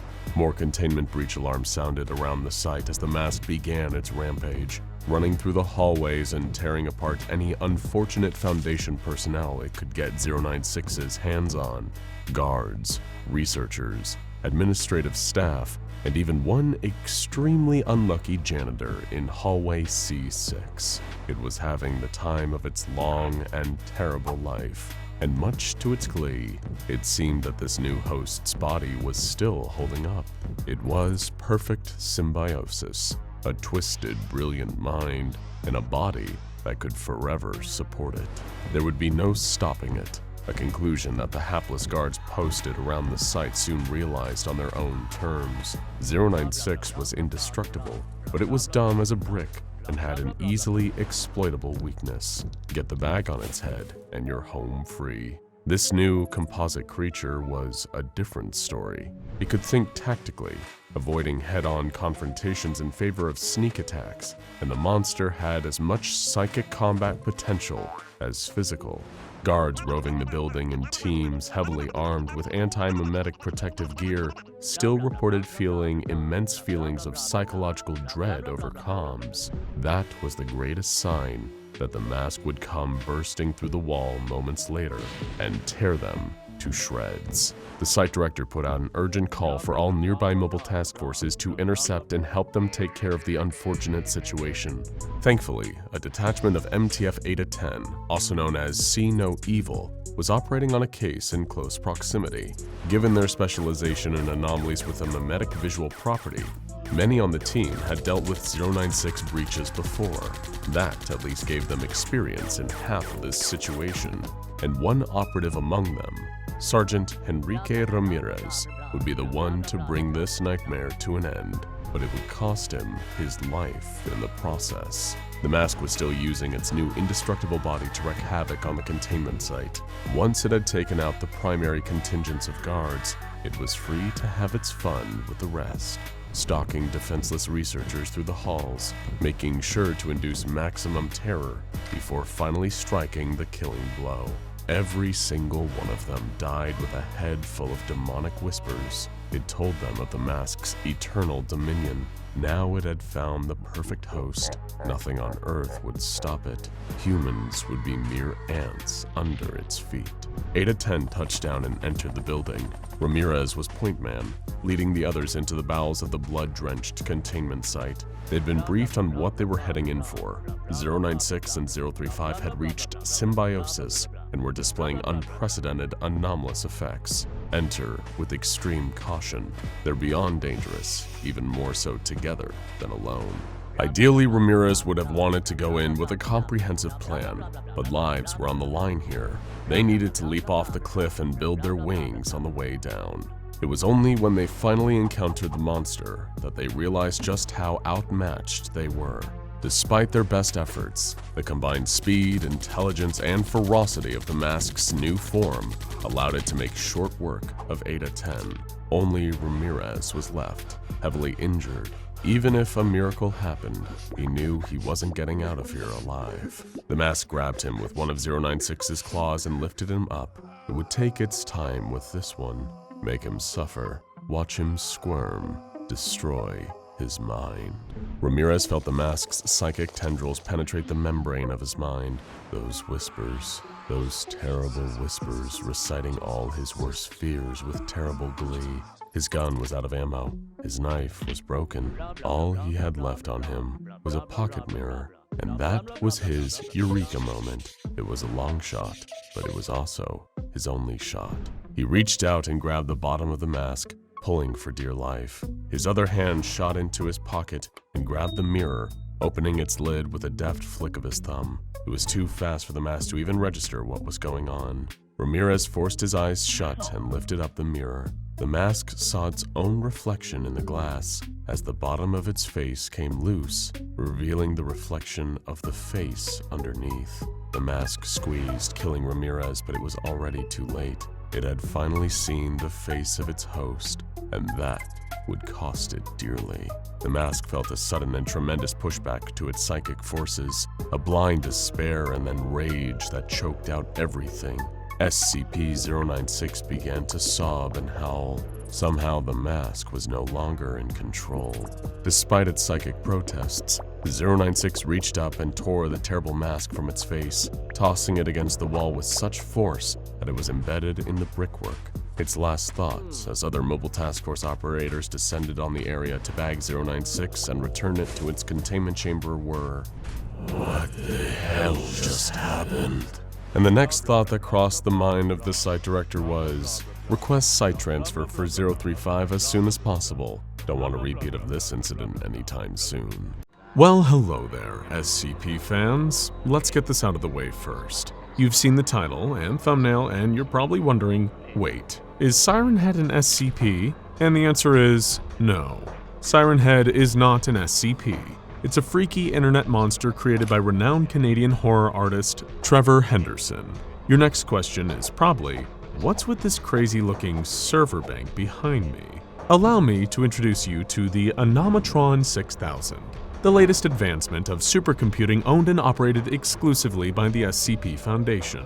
It's capable of a whole bunch of interesting features, calculating ideal containment methods, running state-of-the-art Foundation web crawler software, making and editing fun SCP YouTube videos. But the most interesting feature that the Anomatron has to offer is running hyper-advanced simulations regarding all things anomalous, with data fed into it by thousands of real-life experiments conducted by the SCP Foundation. It's going to save countless dollars and lives for Foundation researchers, but way more importantly, it's going to let us explore all kinds of weird and wacky what-if scenarios that would never happen organically. Could SCP-343 beat Goku or Superman? Who's a deadlier supernatural killer? SCP-106 or Freddy Krueger? Would the world simply explode from adorableness if SCP-999 and Baby Yoda ever crossed those multiversal barriers and met? We can explore all of these questions, along with any others you may have down in the comments. Seriously, comment it, we dare you. But to get things started, we figured we'd make the Anomatron pit the Foundation's lankiest nightmare monster, SCP-096, against the internet's, Trevor Henderson's, Siren Head.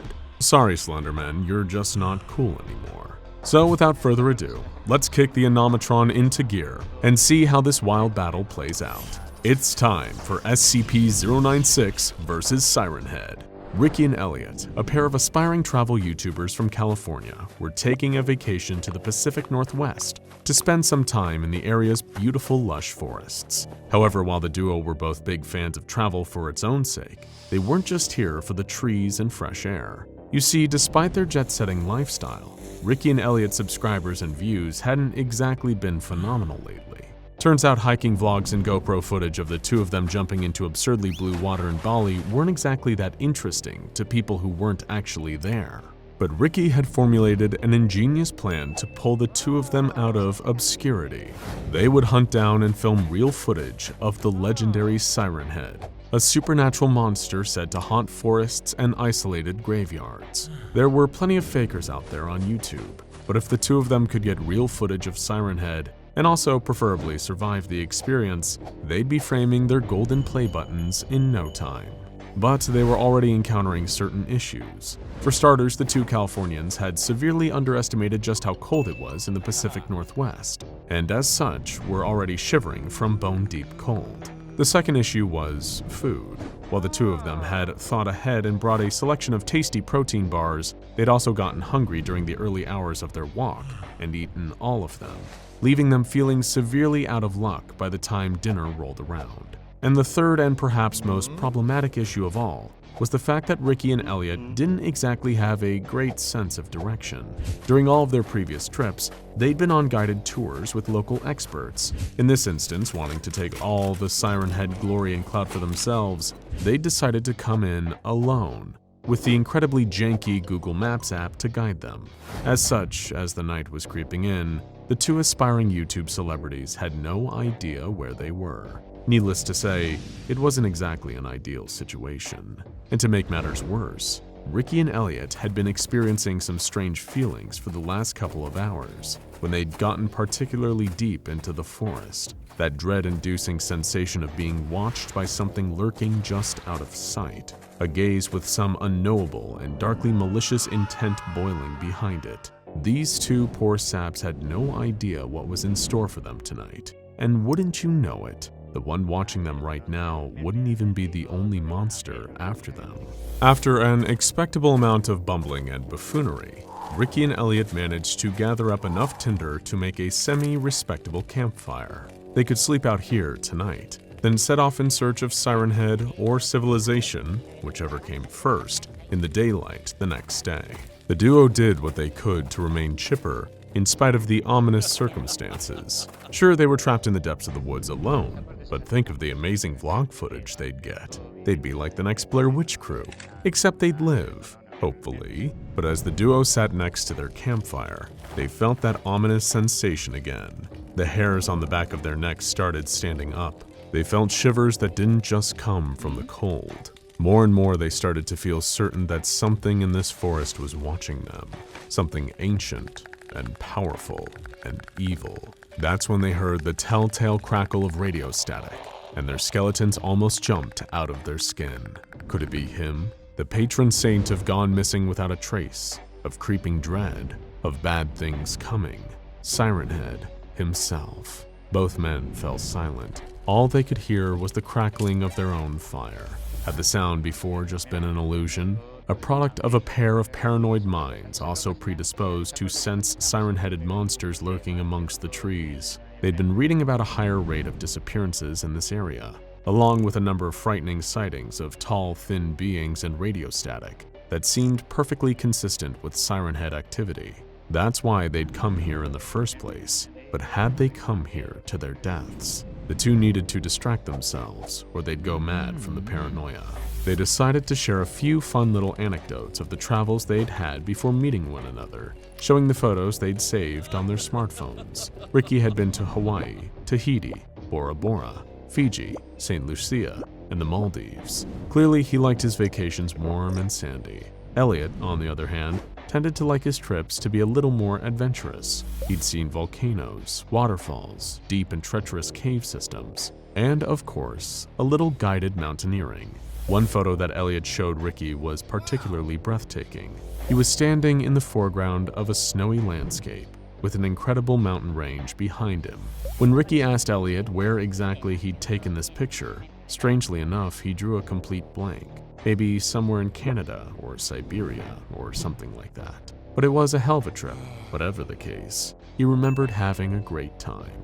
It was such a tiny detail, but when looking at the photo, Ricky couldn't help but notice something in the background, a speck of white. Sure, not exactly newsworthy in the snowy mountain range, but this wasn't snow. It was a speck of white that seemed to be a slightly different shade than the rest of the mountain. Strange. Perhaps it was just some tiny particle stuck on the lens whenever the photo was taken. The two continued to chat and warmed their hands against the fire, having no idea of the horror they'd just awoken in doing so.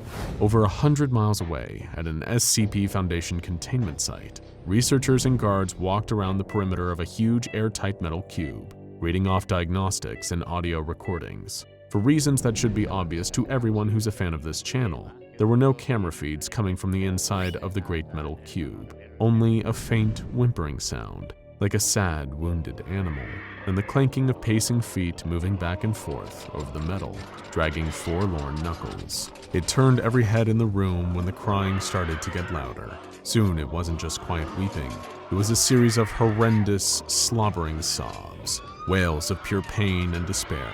Someone in the room screamed, "Close your eyes and hit the deck!" Knowing exactly what had happened. They learned well enough from the infamous Incident 096-1-A containment breach that there was no way of stopping this thing until it run its course. The best they could do was minimize their own fatalities in the process. Everyone in the room did as they were told, hitting the ground, closing their eyes, and covering them with their hands just to be safe. That's when the solid steel of the cube was torn open like crepe paper, and the howling, raging SCP-096 broke free, galloping on all fours through the nearest wall, shattering it, and spraying debris everywhere. As mobile task forces were dispatched to track the rampaging abomination and try their best to clear the path ahead as it sought out its target, one thought was going through the minds of everyone in the room.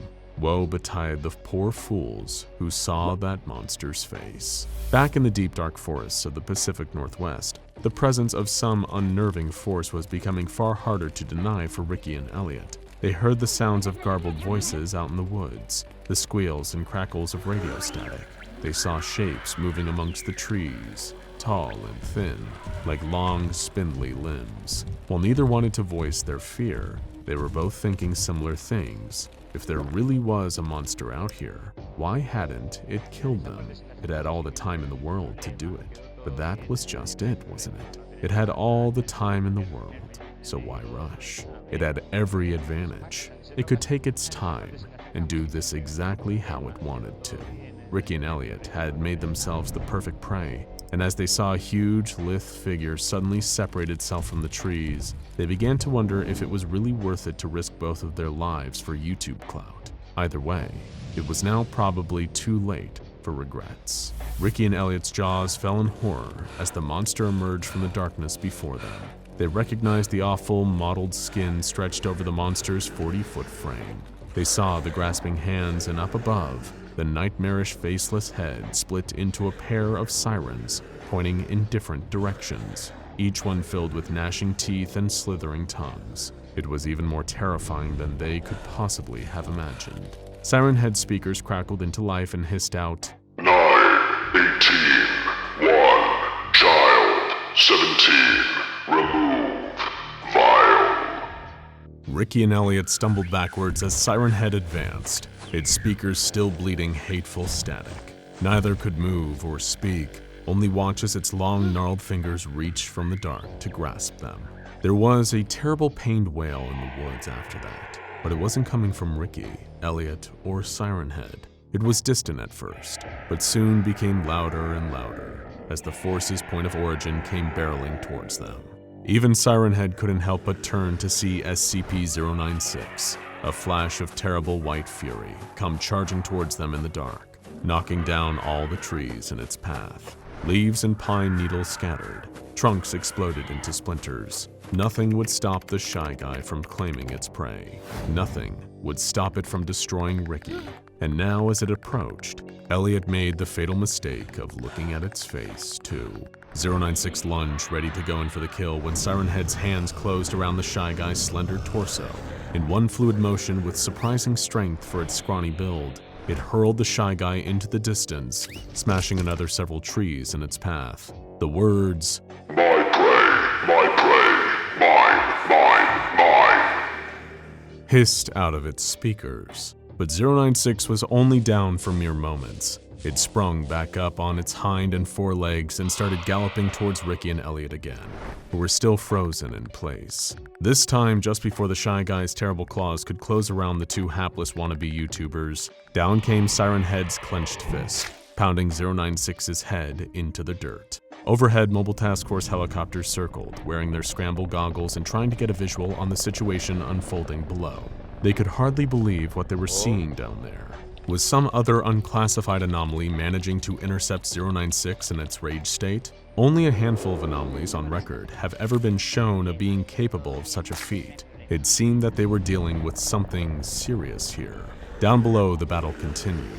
Siren Head had a unique advantage over most other combatants facing SCP-096. It was an extra-dimensional being with no eyes, merely an innate psychic awareness of its victims around it. Not unlike how SCP-096 detect people seeing its face in photographs or videos, without need for any kind of direct contact. As such, it was impossible for Siren Head to see the Shy Guy's face, and thus impossible for the Shy Guy to ever actually direct its aggression against it. Whether or not 096 would kill steal Siren Head's intended prey was another matter entirely. In the night's first minor miracle, Ricky and Elliot remembered that they'd been born with working legs and decided that right now would be an excellent time to use them. They turned and began to run while Siren Head continued beating the Shy Guy into the dirt, sprinting with all their might. However, the growing distance between them only aggravated the Shy Guy further.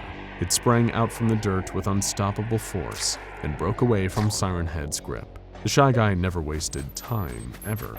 It always made a beeline for its intended victim with one directive in mind: total annihilation. Tonight is no different. Ricky and Elliot screamed as they heard its pounding gallop on the ground behind them. Closer, closer, closer. Then suddenly, defying all spatial reasoning, Siren Head emerged out from the darkness between Ricky, Elliot, and 096. Being 40 feet tall, Siren Head dwarfed even the Shy Guy. It lunged and grabbed the wailing white monstrosity, holding it as one would a particularly vicious cat, and trying to keep it in place. Siren Head wanted to crush the monster's bones and carry on stalking its feeble human prey, who were currently in the process of getting away, but somehow that was impossible. It was almost like the monster had an indestructible skeleton. Up above, the mobile task forces continued observing this clash of the Titans from their two helicopters. Seeing how Siren Head was somehow doing a serviceable job of subduing the Shy Guy, one of the task force members joked, "Maybe we should hire this guy." Another chimed in, "I don't think we have any ballistic vests in his size." The laughter soon turned to screams when Siren Head hurled 096's flailing body up at one of the helicopters with incredible force, knocking it out of the sky. It careened down to the ground, a ball of fear and violence before exploding. Anyone who survived the initial blast was unlucky enough to have seen the Shy Guy's face. Their screams rang out briefly before being abruptly silenced by the monster. Helicopter Alpha had no survivors. Meanwhile, Ricky and Elliot had kept running until their lungs burned and their muscles pumped thumbtacks. Seeing that the chaos was so far behind them now, they took a moment to stop and breathe, recomposing themselves. In the second minor miracle of the night, it looked like the two of them had actually survived this ordeal. Those two horrific monsters had canceled each other out, but Ricky and Elliot were about to learn a harsh lesson. They really weren't that lucky. The last thing the two of them ever saw was Siren Head emerging from the darkness once more. The last thing they ever felt was the monster's terrible gnarled fingers curling around their bodies, too fast for them to escape. And the last thing they ever heard was each other's screams, followed by a sickeningly meaty crunch. Elsewhere in the forest, SCP-096's wails died down to its usual maudlin sob. The rage state had ended. All of its targets had been destroyed. It just hadn't been the one to do all of the destroying, per se. Not long after that, Helicopter Bravo descended safely, and the remaining MTF members closed around the blubbering beast. Someone black-bagged it, and everyone breathed a sigh of relief, knowing that was at least one monster taken care of tonight. "What about the other one?" the MTF lieutenant asked. The team's commander shook his head and said, "Let's worry about that freak later and get 096 back to containment. This place gives me the creeps." Hello, one and all, and welcome back to the Animation 6000, our patented device for projecting any seemingly improbable scenario for your viewing indulgence. And today, we decided to do something slightly different with it. Here at SCP Explained, we usually activate the Animatron to bring you encounters between the anomalous denizens of the SCP universe and other fictional characters, like Doctor Strange fighting the Scarlet King, or Abel crossing paths with Batman. But this Animatron experiment is one of our more unusual, to say the least. If you've been subscribed to us for a while, some of you might remember our video, What if SCP-096 was put inside SCP-914? In it, the Shy Guy was tricked into entering the input booth of the anomalous refinement machine during a containment breach. What emerged was maybe the handsomest man to ever live, beautiful both on the outside and within. A lot of our comments pointed out that this refined version of 096 felt akin to a GIGA Chad, and that got us thinking, what if SCP-096 was to encounter the real GIGA Chad? Well, the Animation 6000 has a few different answers for us. Scenario 1, or as we like to call it, the obvious outcome, pits the thin humanoid anomaly against the man behind the meme. Ernest Kalimov is a Russian fitness trainer and model, forever immortalized in the annals of internet history by a series of black and white photoshopped pictures that garnered him the nickname of Giga Chad. Thanks to his practically perfect 90-degree jawline and muscular physique, Kalimov seemingly unknowingly became the archetype for the ultra-masculine, handsome man. However, the man behind the Giga Chad meme is still just a man. The infamous photos of him were heavily edited for an art project known as Sleek in Tears, and while Ernest does sport some impressive muscles from all his time at the gym, that strength isn't enough to save him from the Shy Guy. After all, he is still just a man.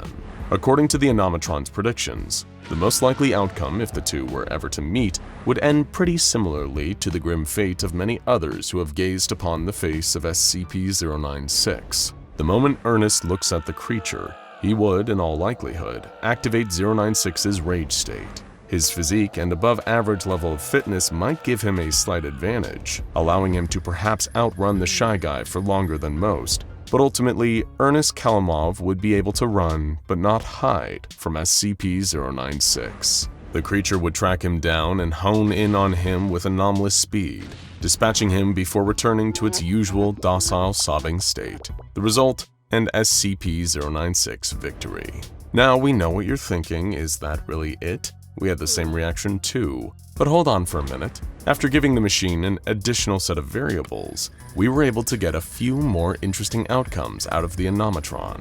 Which brings us to the result that we've given the title of Scenario 2, Shy Harder. Of course, Ernest Kalimov might be the face of an internet meme, and ultimately just a very strong Russian man in comparison to the anomalous traits of SCP-096. But the Giga Chad? The Giga Chad is more than a man. So much more than the sum of his parts. Existing within the online zeitgeist since as early as 2017, the Giga Chad is far more powerful than a mere mortal. He doesn't just represent idealized standards of over-exaggerated masculinity like the action movie heroes of the 1980s. The Giga Chad embodies those ideas. He is the very notion of a physically perfected human specimen, given form. You may not like it, but peak performance doesn't even come close to the GIGA Chad, and neither does SCP-096. Even at the top of its game, the creature quite literally pales in comparison to its imposing opponent. In Scenario 2, Shy Harder, the Animatron 6000 predicted that if the two were to meet, the scales would tip in the complete opposite direction from the first outcome. For that was SCP-096 against the man, but against the meme himself, well, this fight is no contest. As a matter of fact, it's hardly even a fight, certainly not a fair one, and instead is more of an execution.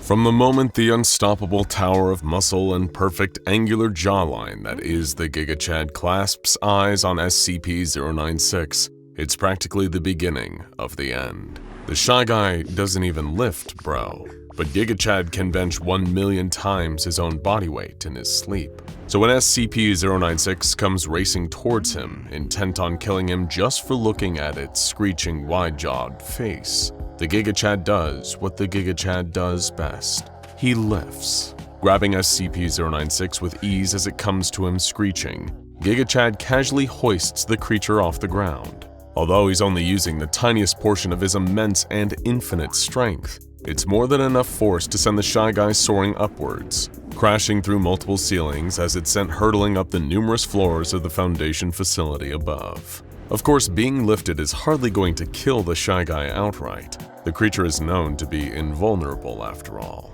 But it's not like GIGA Chad can go down easily either. Don't forget, this is no mere mortal, but an internet meme incarnate. And on the internet, nothing ever dies. His perpetual existence as part of online history aside, the GIGA Chad is so strong that no doubt his abs could withstand the firepower of any conventional weapon.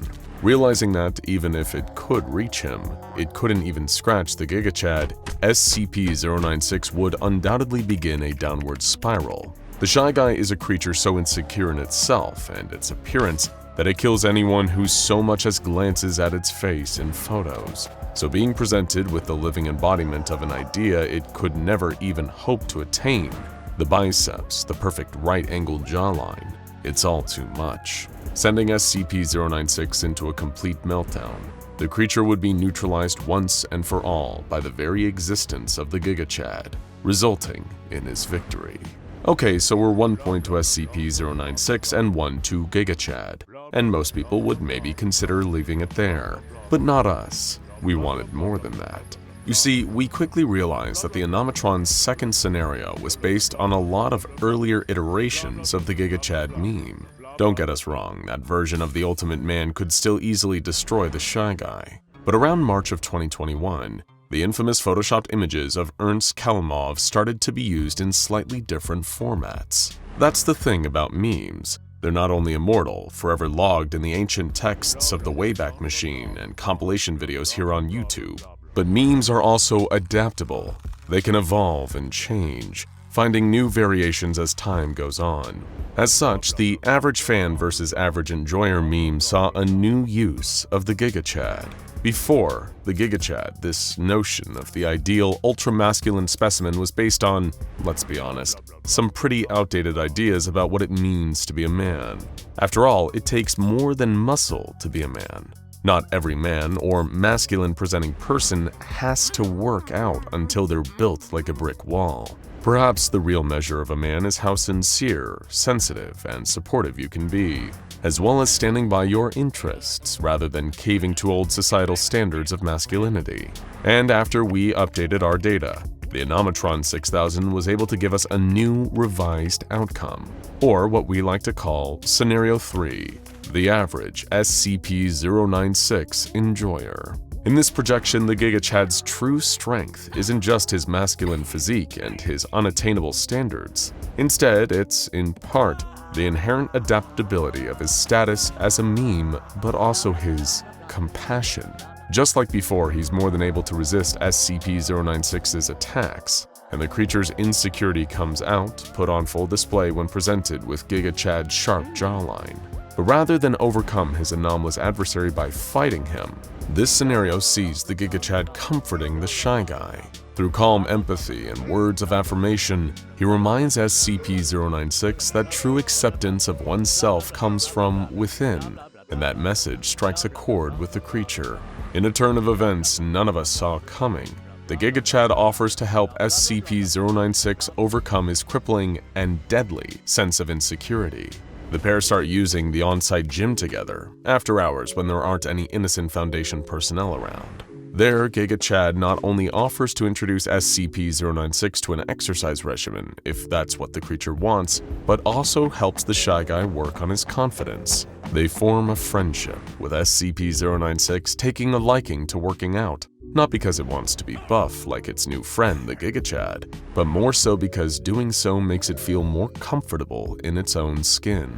SCP-096 gradually starts to like itself more, even eating healthier thanks to GIGA advice. Eventually, the Shy Guy begins looking far more content and even starts to develop self-confidence. It's not often that a story involving SCP-096 exists with the creature getting to achieve some semblance of happiness. Well, there is one that comes to mind.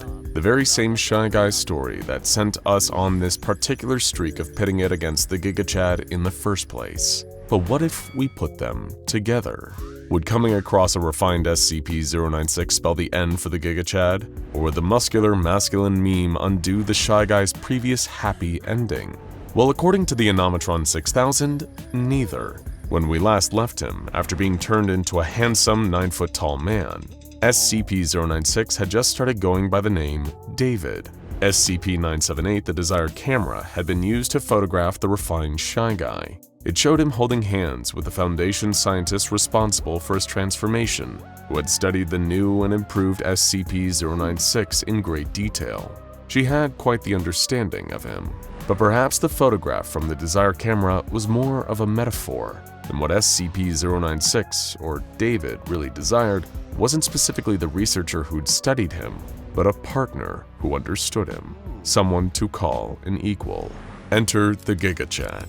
According to the calculations made by the Animatron, the embodiment of ultimate masculinity, both strong and sensitive, came bursting into the Foundation facility.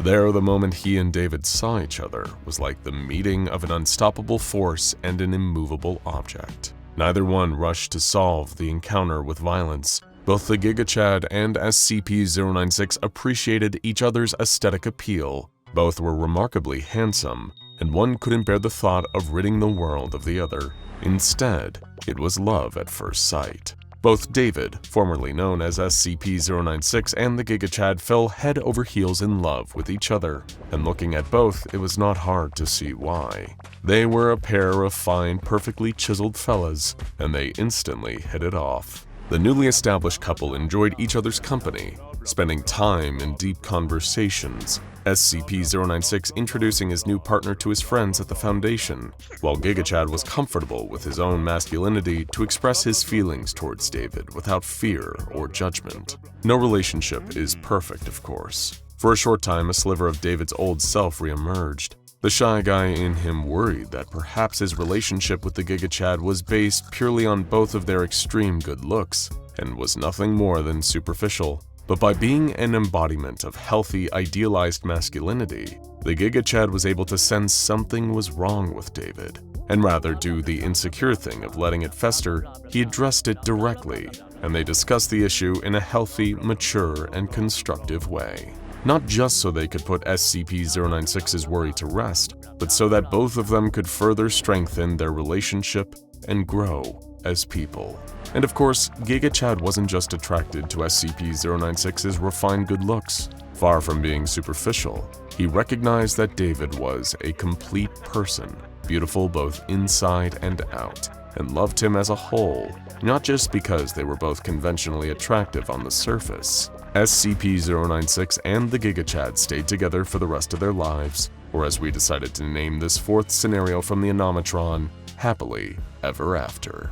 A group of well-armed Mobile Task Force members entered the containment chamber, armed to the teeth. Some faced the ground, droplets of sweat dripping onto their visors. Some wore Dr. Dan's infamous scramble goggles, and one particularly brave member of personnel wielded only a bag. The room they were currently standing in was perhaps the most dangerous place in the world. Why? Because it contained two terrifying titans of the anomalous world, SCP-682, the infinitely hateful, hard-to-destroy reptile, and SCP-096, the Shy Guy, the ultimate mindless killing machine. And if the very idea of having them in the same place doesn't feel risky enough, the deadly duo had just spent 27 hours in one of the most brutal brawls imaginable. And incidentally, fights like this are exactly why we're here today. We cover a lot of SCPs on this channel, and we've seen the way some of the most dangerous anomalies out there can tear their way through civilians and trained Foundation MTF operatives with ease. But how do they fare against monsters, maniacs, and reality benders their own size? With the help of the SCP Explained audience, we're going to explore theoretical fights between some of the anomalous world's biggest badasses. And who better to get this show on the road than two of the most iconic and deadly monsters that haunt the halls of a Foundation containment site near you. The hard-to-destroy reptile and the Shy Guy are household names for anyone familiar with the SCP Foundation. And before we get into the gruesome results of their first fight, and your theories about how a potential rematch might play out, let's get to know the combat prowess of this pair of nasty customers. What kind of damage are they capable of taking and inflicting? Spoiler alert, it's a hell of a lot. In this corner, we have SCP-682, a monster whose ability to survive seemingly anything is only equaled by its terrible attitude towards pretty much everyone and everything around it. Though, to be fair, you'd probably be a little grumpy too if the SCP Foundation was constantly trying to murder you in different ways, rather than just keeping you contained. 682's basic offensive power set involves impressive strength, speed, intelligence, and the aid of its deadly fangs, claws, and tail. However, 682 is considerably stronger after it's just survived and regenerated from a termination attempt. That's because the true combat asset of 682 is and always has been its adaptability. Specifically, if some kind of attack brings 682 into a state of near death, but doesn't finish the job, 682 will generally either develop a perfect defense or counteroffensive for that attack or somehow add a version of the attack to its own arsenal. This has ranged from super pressurized jets of its own blood, dangerously radioactive banana beams firing out of its mouth, and even an incapacitating laughter blast gained from an encounter with the adorable SCP-099. It is an absolute Swiss Army knife of dangerous anomalous powers and abilities. And if you need any further proof of that, check out our multiple videos on all the ludicrous failed attempts to kill this nightmare lizard. And in this corner, we've got SCP-096, the Shy Guy. While 682 is freakishly adaptable, in most situations SCP-096 is pretty much unstoppable. This long, gangly creep will murder anyone who sees even the tiniest glimpse of its face, with such ferocity that not even a trace of the body will remain. It does this by entering what many call its rage state, activated by the sudden immense distress of its face being seen. When it enters this state, the SCP Foundation has only one prerogative: get themselves and anyone else out of its way, because you will not stop this thing until it's killed its target. All the SCP Foundation has ever been able to do is wait until after the target has been obliterated, and then come in to bag its head when it enters its docile state. Almost nothing else has even successfully slowed it down. While they have been capable of damaging its flesh, the monster's skeleton seems to be utterly indestructible, and its damaged flesh has proven consistently able to grow back. The monster seems to be immune to everything from pain to cold, and moves at such a speed that it's pretty much impossible to escape for long. So when you factor in an indestructible body, immense strength, immense speed, and an unstoppable urge to kill anyone who sees its face, you're looking at a formidable opponent. It's only natural that the Foundation would want to use 096 in their 682 cross tests. So what exactly happened when the Mobile Task Force entered the room after this first epic battle? What did they find inside the chamber in the grisly aftermath? SCP-096 lay crumpled in the corner, wheezing, scared, covered in its own blood. 682 was barely recognizable. 096 had reduced it to a quarter of its original size, the rest having been utterly torn to shreds. Both had narrowly survived the encounter, but it was an epic battle neither of them would ever forget. Though this was especially true for SCP-096. You see, as we alluded to earlier, SCP-682 is used to taking a kicking at this point. It hasn't ever truly been killed, but it's been beaten, eaten, burned, zapped, and smashed within an inch of its life more times than you can count. 096, on the other hand, was not used to not being able to utterly eliminate its prey. While it is impossible to speculate what's going on inside SCP-096's mind, all evidence points towards getting a draw in this battle, seriously damaging SCP-096's confidence. Now, every time Foundation personnel tries to bring 096 into 682's containment chamber, he begins crying and scratching at his own face. Why? Is he scared of 682?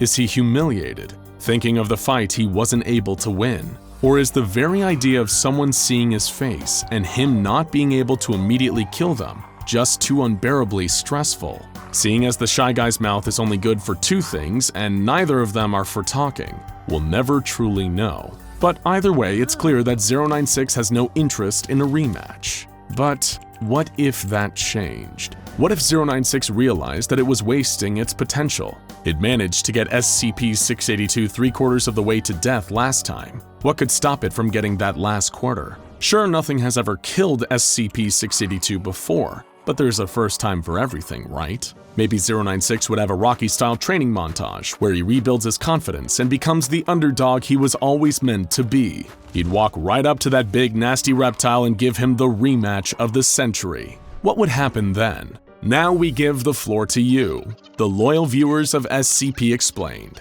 Here are some of your thoughts, theories, and opinions on a potential historic rematch between these two creeps. Let's get ready to rumble!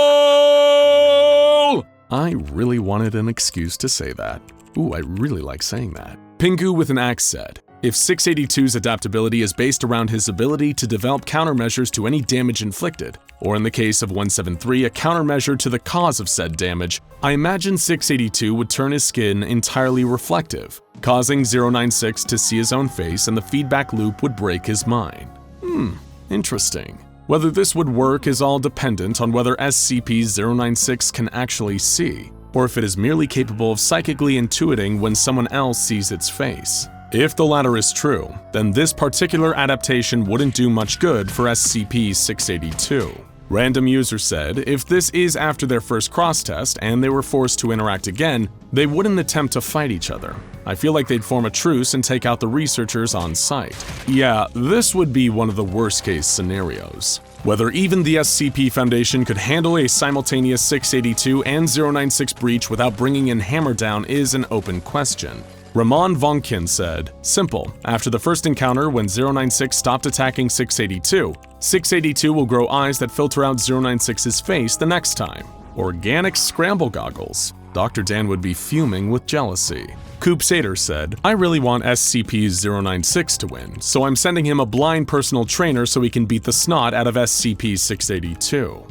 This is exactly the kind of help SCP-096 needs. He's got the rage, endurance, and strength. With a little help getting his form and technique in order, he'd be an even more formidable opponent. Kyoto Ryo said, I'd like to imagine 096, after playing with 682 for so long, would try to eat 682 in a vain attempt to kill it, only to gain 682's abilities and vice versa. Either of these options would be horrifying.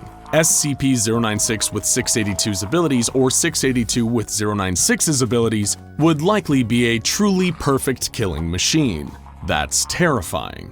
Autumn said, what if they just shared a nice cold drink while playing Mario Kart? I'm sure 096 would be the white Shy Guy character in every race. Personally, we love this idea, and we think 682 would go for Bowser. I personally go for Luigi. Ibrahim Timur said, 682 would win eventually. It's way more intelligent, adaptive, and overall malicious, while 096 acts just on instinct. This is undeniably a good point. What 682 lacks in sheer savagery, it makes up for in its ruthless, calculating intelligence. Could this give it the edge over 096? Monomoy Mukherjee said, that fight would be interesting because both of them now know how they attack and what their attacks are. Nice segue.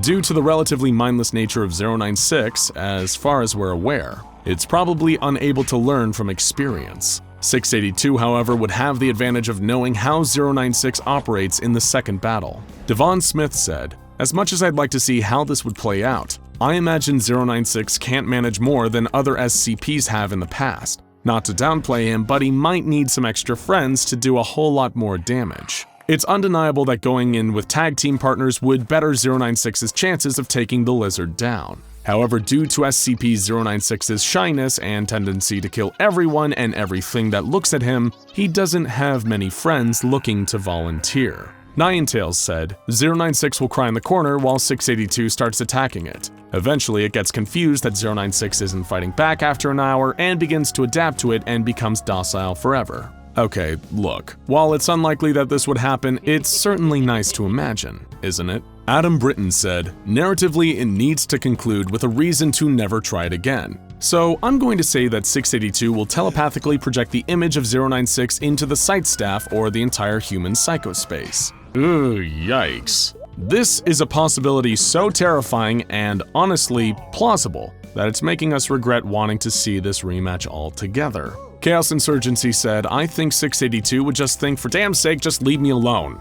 Given he's been through more termination attempts than SCP-5031 can count on its fingers, who could blame him for getting a little frustrated? Michael Porter said, I think that 682 and 096 would take each other to court for aggravated assault against the other. Either one of them will get sentenced to death and will unsurprisingly not die, or the two team up to kill the entire courtroom and they walk out as a new serial killing team. The real question is what kind of lawyers would represent a pair of murderous, anomalous monsters in court? Better call Saul. Ari Workman said, maybe if we try being nice to them for once, we can offer them a cup of tea and get them both a therapist. 682 will talk all his hate away and then realize his wrongdoing and become an activist. And 096 would become very confident about his face and become a model. There, problem solved. Hey, when people strive towards self-improvement, we're all winners. But we don't know if we can say the same for 682 and 096. Even if this rematch ever did happen, perhaps it'd be just another draw. An unstoppable force against an immovable object.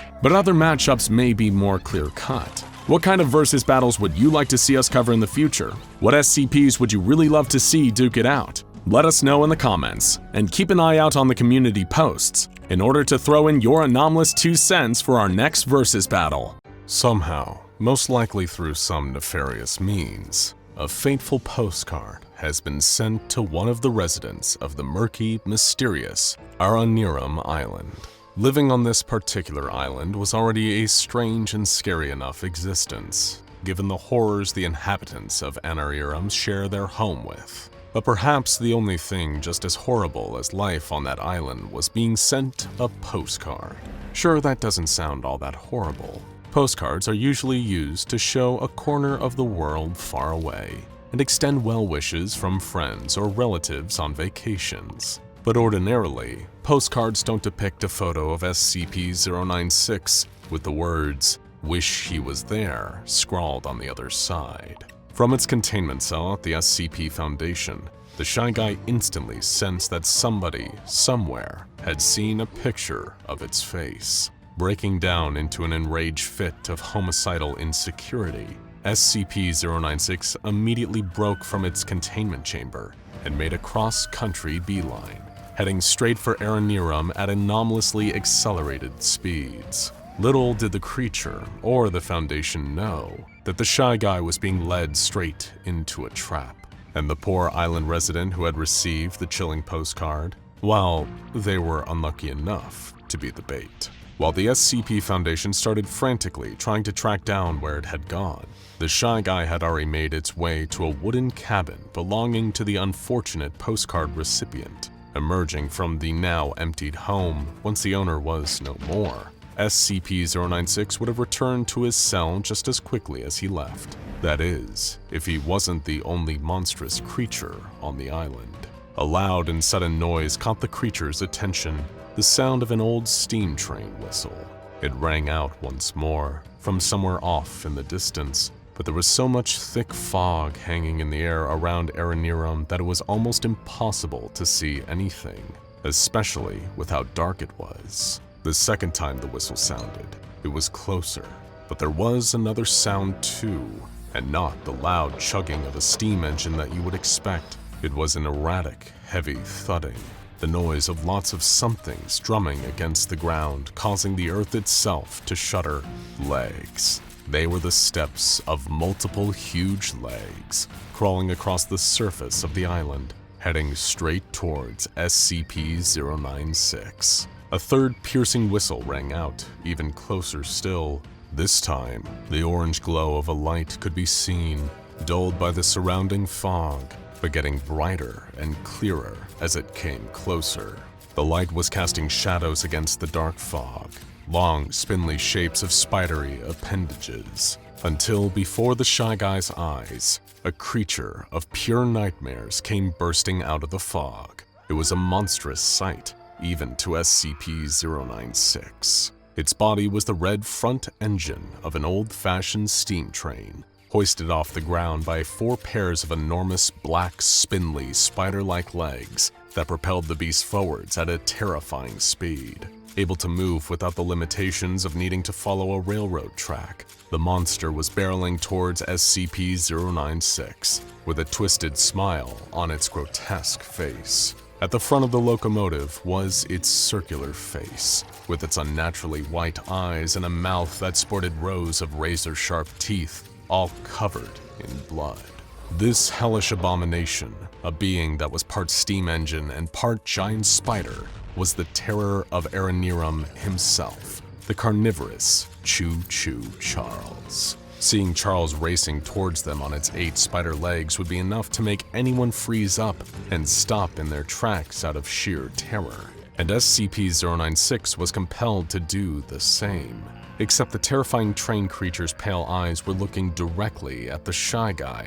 As Charles sized the anomaly up as its next meal, he was looking at it, and that meant SCP-096 had to kill him. The question was, how could it? How could the skinny, spindly humanoid hope to even fight something like CHOO Charles? He was much bigger, even more fearsome, but as quick as Charles could move on his spidery legs, he was not faster than SCP-096. In the blink of an eye, the Shy Guy raced off shrieking and sobbing in despair, leaving Charles to continue roaming his island territory in search of other human inhabitants to terrorize. SCP-096 had retreated to some nearby woods, quick enough to move out of Charles's path somewhere it could hide, for now. But the Shy Guy could feel a familiar, painful feeling, almost pulling him back towards CHOO Charles, right back into harm's way. SCP-096 possessed an inescapable compulsion to kill anyone who looked at its face, and that seemed to include horrifying part train, part spider hybrids. It was a fact of the Shy Guy's very existence. He had to go after whoever looked at him and make them pay. In fact, it took all the creature's own strength not to instantly rush back over to Charles to try. SCP-096 knew that if it did, then there was little chance it would survive coming face to train face with the terror of Aranirum. However, while it was watching CHOO Charles from a safe distance, seeing him crawl across the landscape on his multiple legs, that SCP-096 noticed something. It was another light obscured by the fog, but this one was much higher up. One could almost mistake it for the moon, if it wasn't getting closer, all the while accompanied by the sound of whirring rotors. While the Shy Guy had been evading CHOO Charles, the SCP Foundation had been tirelessly trying to track down its location, and now they'd found their runaway anomaly here on Aranirum Island. As the chopper carrying the mobile task force drew nearer, the tyrannical train turned and took notice. To SCP-096, the Foundation's arrival could have meant a way home and away from the spidery steam engine. But to Charles, the approaching chopper meant only one thing: a new source of food. Captain! One of the MTF troops aboard the chopper called over his headset. What is it? Do we have eyes on SCP-096? The captain replied before realizing what he'd said. Well, not eyes on, because then it would have jumped up onto the chopper and killed us all. I mean, is there any sign of SCP-096 on the island? Negative, sir, although you should probably see this, the soldier replied. Begrudgingly, the captain unbuckled himself from his seat and snatched the Foundation operative's binoculars, using them to look down at Aranirum below. It didn't take him long to spot the massive, multi-legged monstrosity that was CHOO Charles, who had fallen still, waiting for the chopper to descend low enough for him to reach. Good gravy, what on earth is that thing? The captain exclaimed, before taking another look through the binoculars. Is that? Wait, what is an instance of SCP-2086 doing out here? SCP-2086 was an infamous anomalous species the Foundation had encountered before. Much like Charles, they were arthropod-like creatures with multiple long legs that protruded from a body resembling a man-made mode of transport. However, SCP-2086s usually took on the appearance of buses while in vehicle form. Sir, I don't think that's an SCP-2086, the lookout replied. To me, it looks more like an instance of SCP-3023. Impossible, all the way out here? The captain retorted. We're nowhere near the region where the anomaly occurs. It could have scurried its way from Germany and taken nest here, sir, the trooper responded. Yet another anomaly that CHOO Charles bore a striking resemblance to. SCP-3023 was a rare phenomenon that was known to occur at random, but was limited to a specific area of central Germany. The effect of this phenomenon caused ordinary, everyday, inanimate objects of any shape or size to suddenly turn into aggressive spiders, sporting 8 legs that grew from whatever was affected by SCP-3023. Perhaps CHOO Charles was indeed an instance of SCP-3023, or some distant evolutionary offshoot of SCP-2086. It was hard to say for sure. The only thing for sure was that Charles was a man-eating beast, more so than an insidious villain. And being so highly territorial, he considered the entire island of Aranirum to be his natural habitat and his hunting ground. Anything that arrived in his vicinity was prey to the terrifying train, and his ravenous craving for human flesh meant he was ready to attack the descending SCP Foundation chopper. All right, let's go, go, go! The MTF captain called to his troops, signaling them to start rappelling out of the helicopter and down to the island. Keep your scramble goggles on max, we still need to recapture 096, but first priority is taking down this big ugly beast! Wearing goggles specifically designed to distort the Shy Guy from their view, the team began abseiling out of the aircraft. But CHOO Charles was already waiting for them.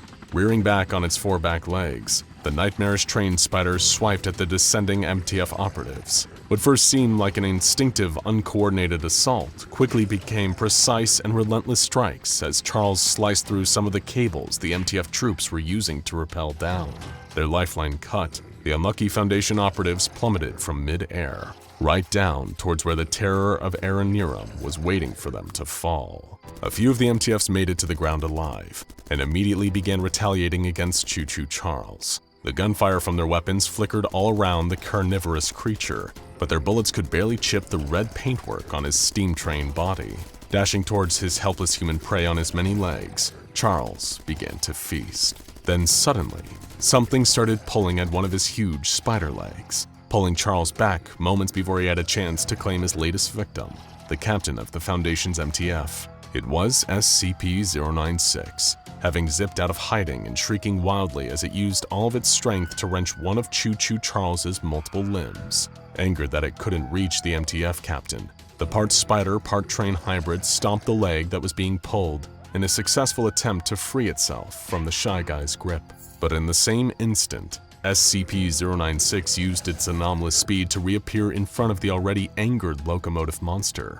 With his railroad rage about to reach its breaking point, Charles entered into a relentless rampage, making quick work of the leftover MTF troops before setting his sights squarely on SCP-096. But doing that was his biggest mistake. Now CHOO Charles had seen the Shy Guy twice, and to the insecure anomaly, that meant Charles had to go.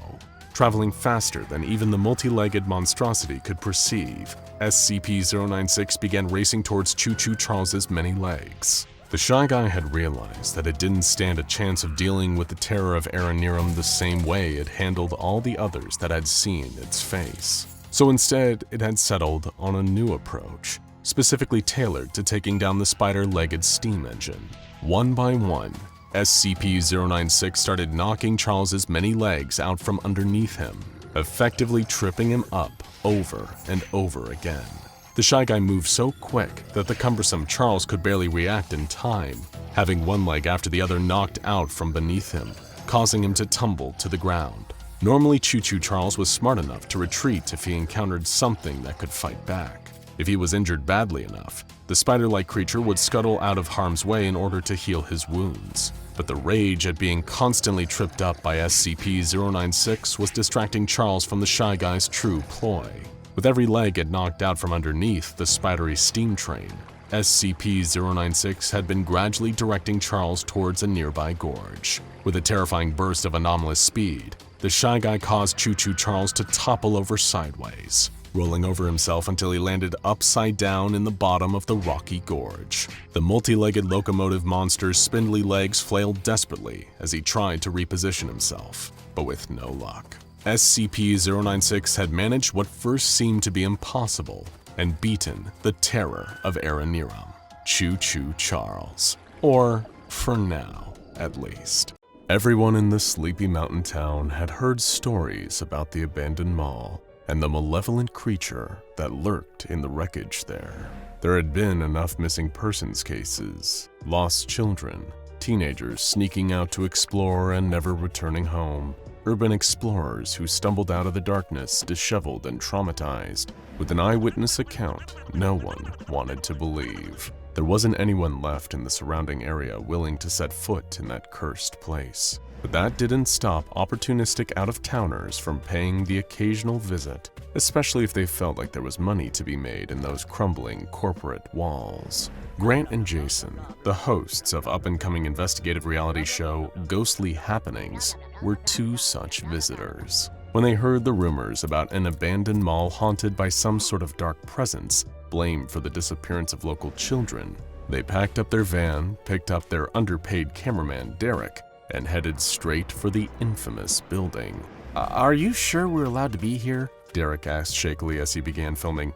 Nope, Grant answered cheerfully. That's part of the fun, Jason laughed. Look, man, this place has been left to rot by the city. No one cares if we're shooting some footage. Besides, worry less about the cops and more about the ghost of the mall. Grant grinned. Ooh, not funny, Derek grumbled. Come on, serious faces, we're rolling. Jason nudged his co-host, and the two snapped into their on-camera personalities. Once a bustling center of suburban American life, this shopping mall has transformed into a den of terror. Grant's voice dropped into a lower register, his expression intense. Locals swap stories of something inhuman that calls this place home. Something that doesn't take kindly to trespassers, Jason added. A ghost? A demon? Just an urban legend? That's what we're here to find out. Grant pulled out an EMF reader, which began beeping as he turned it on. There seems to be a lot of activity in here already. I'm picking up something. Don't know if you folks at home can see this, but the meter's going crazy, Jason exclaimed. It was a fake meter, of course. One that they rigged up to beep and react when Grant pressed certain hidden buttons. But the audience didn't need to know that. They were tuning in for story, for spectacle, not for the truth. If they wanted that, they could flip over to the Nature Channel and watch some lions chasing a gazelle. On this show, they were chasing pure entertainment. They continued deeper into the building, taking in the massive echoey space, the dusty storefronts, the beams of rotten wood strewn across the ground, the rats that skittered across the floor. It was the perfect creepy atmosphere. Maybe a little too perfect, a little too creepy. What was that? Derek practically jumped out of his skin, spinning around to look at something behind him. Hey, stay on us, Grant snapped. I saw something moving back there, Derek insisted. It was a rat, Jason rolled his eyes. There are tons of them in here, Derek shook his head. No, it wasn't a rat, it was way too big. Okay, a raccoon then, come on, get it together. We've been in way worse locations than this. Remember that old tuberculosis hospital? Grant shuddered. God, no, that was scary. This is nothing. Well, not nothing. Jason elbowed his partner. I did a good job scouting this place, right? Grant was about to answer when his foot bumped something on the ground.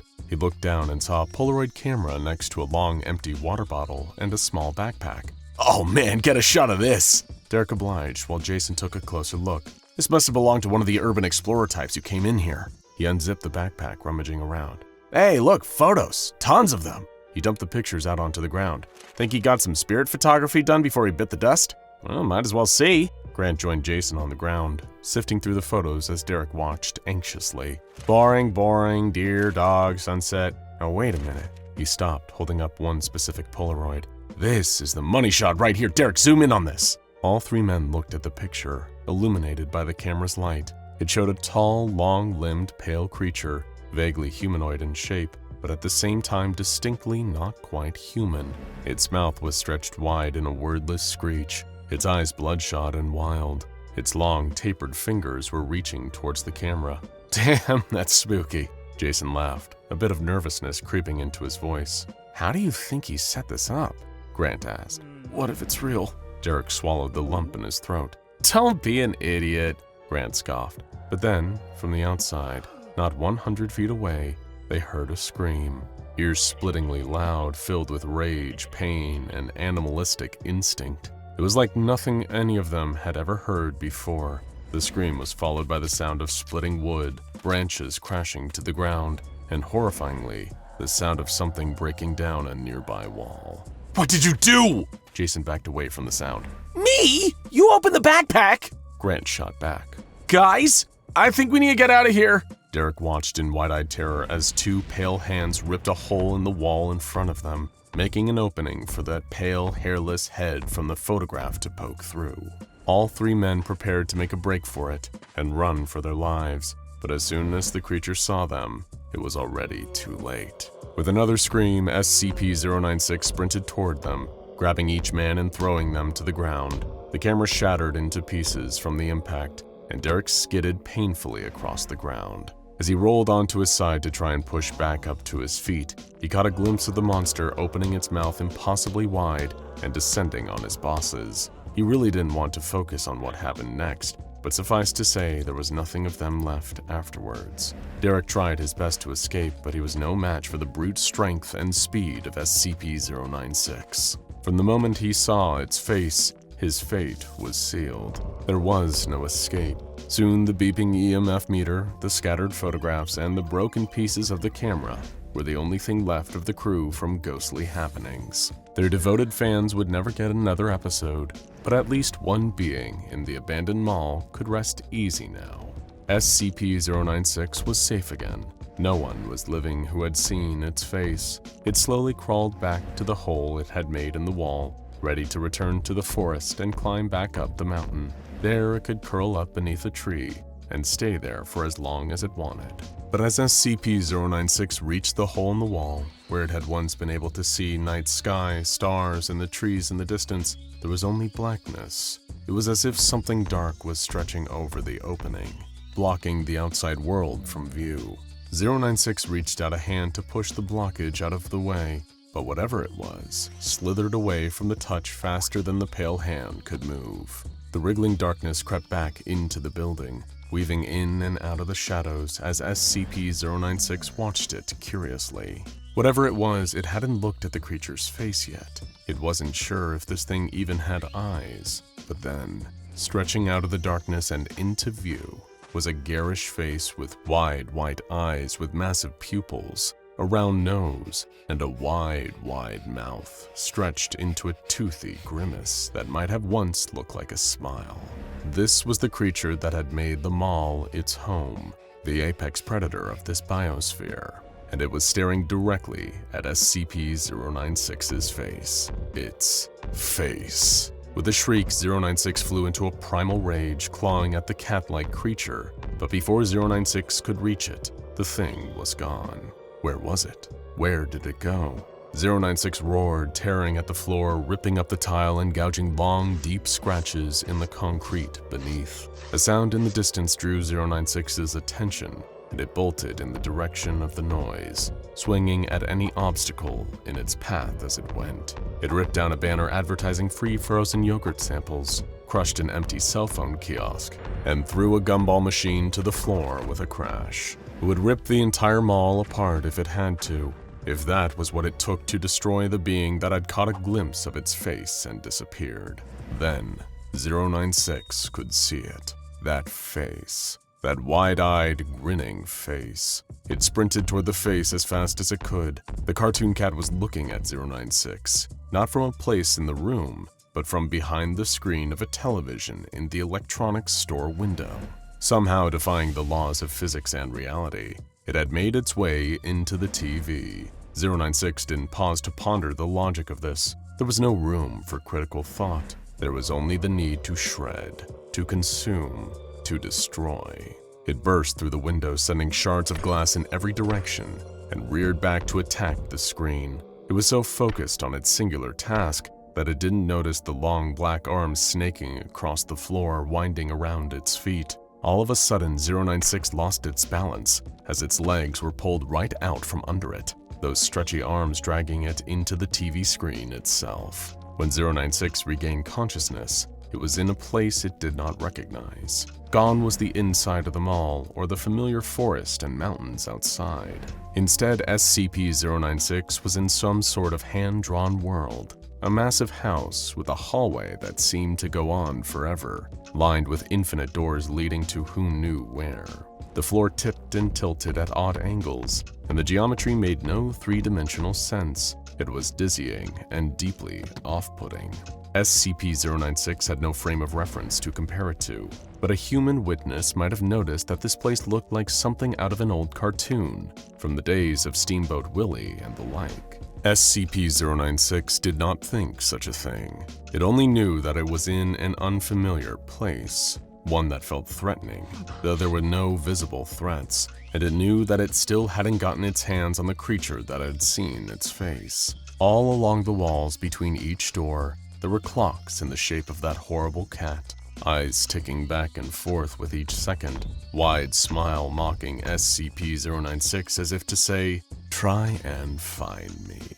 SCP-096 would not be discouraged. There was no room in its mind for that sort of thing. There was only the singular goal of finding the cartoon cat and tearing it limb from rubber hose limb. Psychological warfare would have no effect. Still, Cartoon Cat would give it his best shot. This was his world, and he could do whatever he wanted here. Cartoon Cat poked his head out through a random doorway, waving to 096 with one of his puffy, white-gloved hands. As 096 wailed and began to give chase, Cartoon Cat slammed the door shut, only to open another door down the hall and poke his head out of that one. He did the same trick over and over, jerking SCP-096 around from end to end of the ever-expanding animated hallway. After some time passed, however, it appeared SCP-096 was not going to get tired, and was not going to give up hope of catching its prey. It was time to end this. Cartoon Cat wrapped one long arm around SCP-096's neck, restraining it against the wall, and began to squeeze tighter and tighter. But nothing happened. SCP-096 did not collapse, did not react at all except to tear at the arm around its neck until it broke free. Then it returned to the relentless pursuit, tearing door frames apart, pulling up floorboards, punching through walls. Every time it dealt damage to the environment, the space filled itself back in, an unseen pen scribbling in the gaps in the floorboards, sealing up the holes in the walls. Two powerful beings going back and forth, locked in a seemingly equal-matched battle. Cartoon Cat tried to destroy SCP-096 in a myriad of ways. He tried to rip the beast apart, to snap its neck, to do any manner of unspeakable violent acts it had done before with great sadistic glee, but this pale abomination would not fold, would not break. This wasn't going to be any fun if there was no ending, and if 096 kept destroying one of Cartoon Cat's favorite pocket worlds, that was quite enough.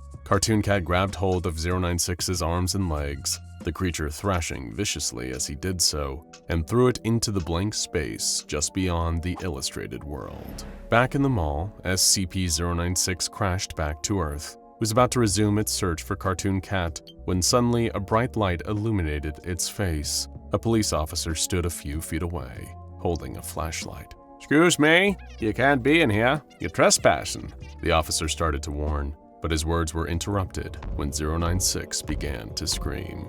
Soon, he would be screaming too. There's never a good day for a supervillain attack or a tense feud with your closest sibling, and for the mighty THOR, this day was turning out to be both. As the self-proclaimed strongest Avenger flung his body across the planet Earth using his trusty magical hammer, Mjolnir, the Asgardian steeled himself for yet another confrontation with his evil half-brother, Loki, the god of mischief. As per usual, Loki was terrorizing the humans of a random city, using his illusions to manifest imaginary dragons and other ferocious beasts. And what was also usual is Thor had no idea what his brother's motive or endgame was. All the God of Thunder knew was that this kind of trickery-dickery would not be stood for. While these terrible creatures weren't real, they were still very frightening to the Earthlings. Civilians were running around in every direction away from Loki, and this was causing all kinds of chaos and traffic disturbances. Regardless of what Loki's plan was, Thor knew that his brother had to be stopped before things escalated further. On Earth, humans needed to rely on vehicles to get around, and even the slightest inconvenience in transportation could lead to disaster. Thor touched down in the same city square where Loki was unleashing his horde of make-believe monsters, landing in a classically cool superhero way. Hello, brother, Thor proclaimed. I don't suppose you'll be stopping this without a fight. Loki smiled a mischievous smile and replied, Ah, Thor, we meet again. And once again, you're wrong. I can stop this any time I want. Loki swiftly moved his hand through the air, casting a new spell to dismiss his diabolical decoys. The illusions dispersed naturally, and soon the two brothers were facing each other one-on-one. See? Loki chuckled. Thor was rightly confused by his brother's unpredictable actions. He pointed Mjolnir towards Loki in an accusatory manner. No illusions, no sorcery. What are you really playing at, Loki? Said Thor. And then Loki reached into his robes and produced an unusual cube-shaped object. As his good brother was all too aware, this particular cube was the latest in a long line of mysterious and powerful cubes that Loki had used for his various evil plans. Loki juggled the unknown cube from one hand to the other, then waved it in the air in front of Thor and began to laugh maniacally. All I need to do is open this ancient box of mysteries, and I'll become completely unstoppable. Don't you dare do it, Loki, Thor shouted. That sort of power will be misused in your hands. That's precisely the point! Loki continued to laugh, then reached for what appeared to be the lid of the cube. He grabbed the top of it and made a show of beginning to twist. This sent Thor's heroic instincts into high gear, and he threw Mjolnir at the cube, knocking it out of Loki's grasp. As the cube flew away from the grinning villain, Thor dove to retrieve it before his brother had the chance. He soon held the strange item in one hand while calling Mjolnir back to the other. As Thor stared at the cube, pondering its purpose, Loki stretched out his hands in desperation. Oh, no, not my cube! If you open it now, my plan is doomed! Loki pleaded. Thor responded with a laugh of his own. Nice try, brother, but I'm going to open it. And so the God of Thunder did. Thor popped the cube's lid and braced himself for whatever cosmic force was about to be released, but for some reason, nothing happened. Still curious, Thor took a cautious look inside. As it turned out, the only thing within this apparently non-magical cube was what appeared to be a fully developed photograph. What in Odin's name is this? Thor removed the image and held it close to his face. It appeared to depict an emaciated, pale humanoid with long, spindly limbs standing in the corner of a compact room with smooth metal walls. In all his many years traveling the 9 realms, Thor had never seen anything like it. Whatever the creature actually was, it certainly did not look happy. Of course, what Thor was actually looking at was a photo taken of SCP-096 inside of its containment unit at the Foundation. The Shy Guy, as its nickname suggested, did not like having its face looked at, even via secondary means, such as photography or video recording. The anomalous humanoid sense of shame about its own appearance was so great that a mere moment after Thor fixed his Asgardian eyes upon its visage, SCP-096 began to stir in its containment unit. The creature wailed and covered its face with both of its hands on its long, sinewy arms. It screamed and carried on for a duration of 2 minutes, after which point SCP-096 sprinted towards the steel walls of its containment unit and smashed through. Reaching speeds greater than most motor vehicles, SCP-096 began to zero in on Thor's location.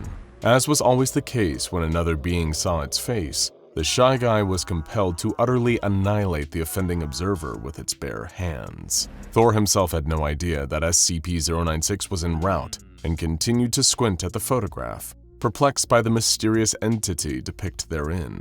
Loki now resumed his mad laughter because once more, he had managed to trick his foolish brother into falling for one of his ingenious schemes. Make sure to get a good look, brother, Loki gloated. Yes, look at the full creature. That will bring about your inevitable destruction.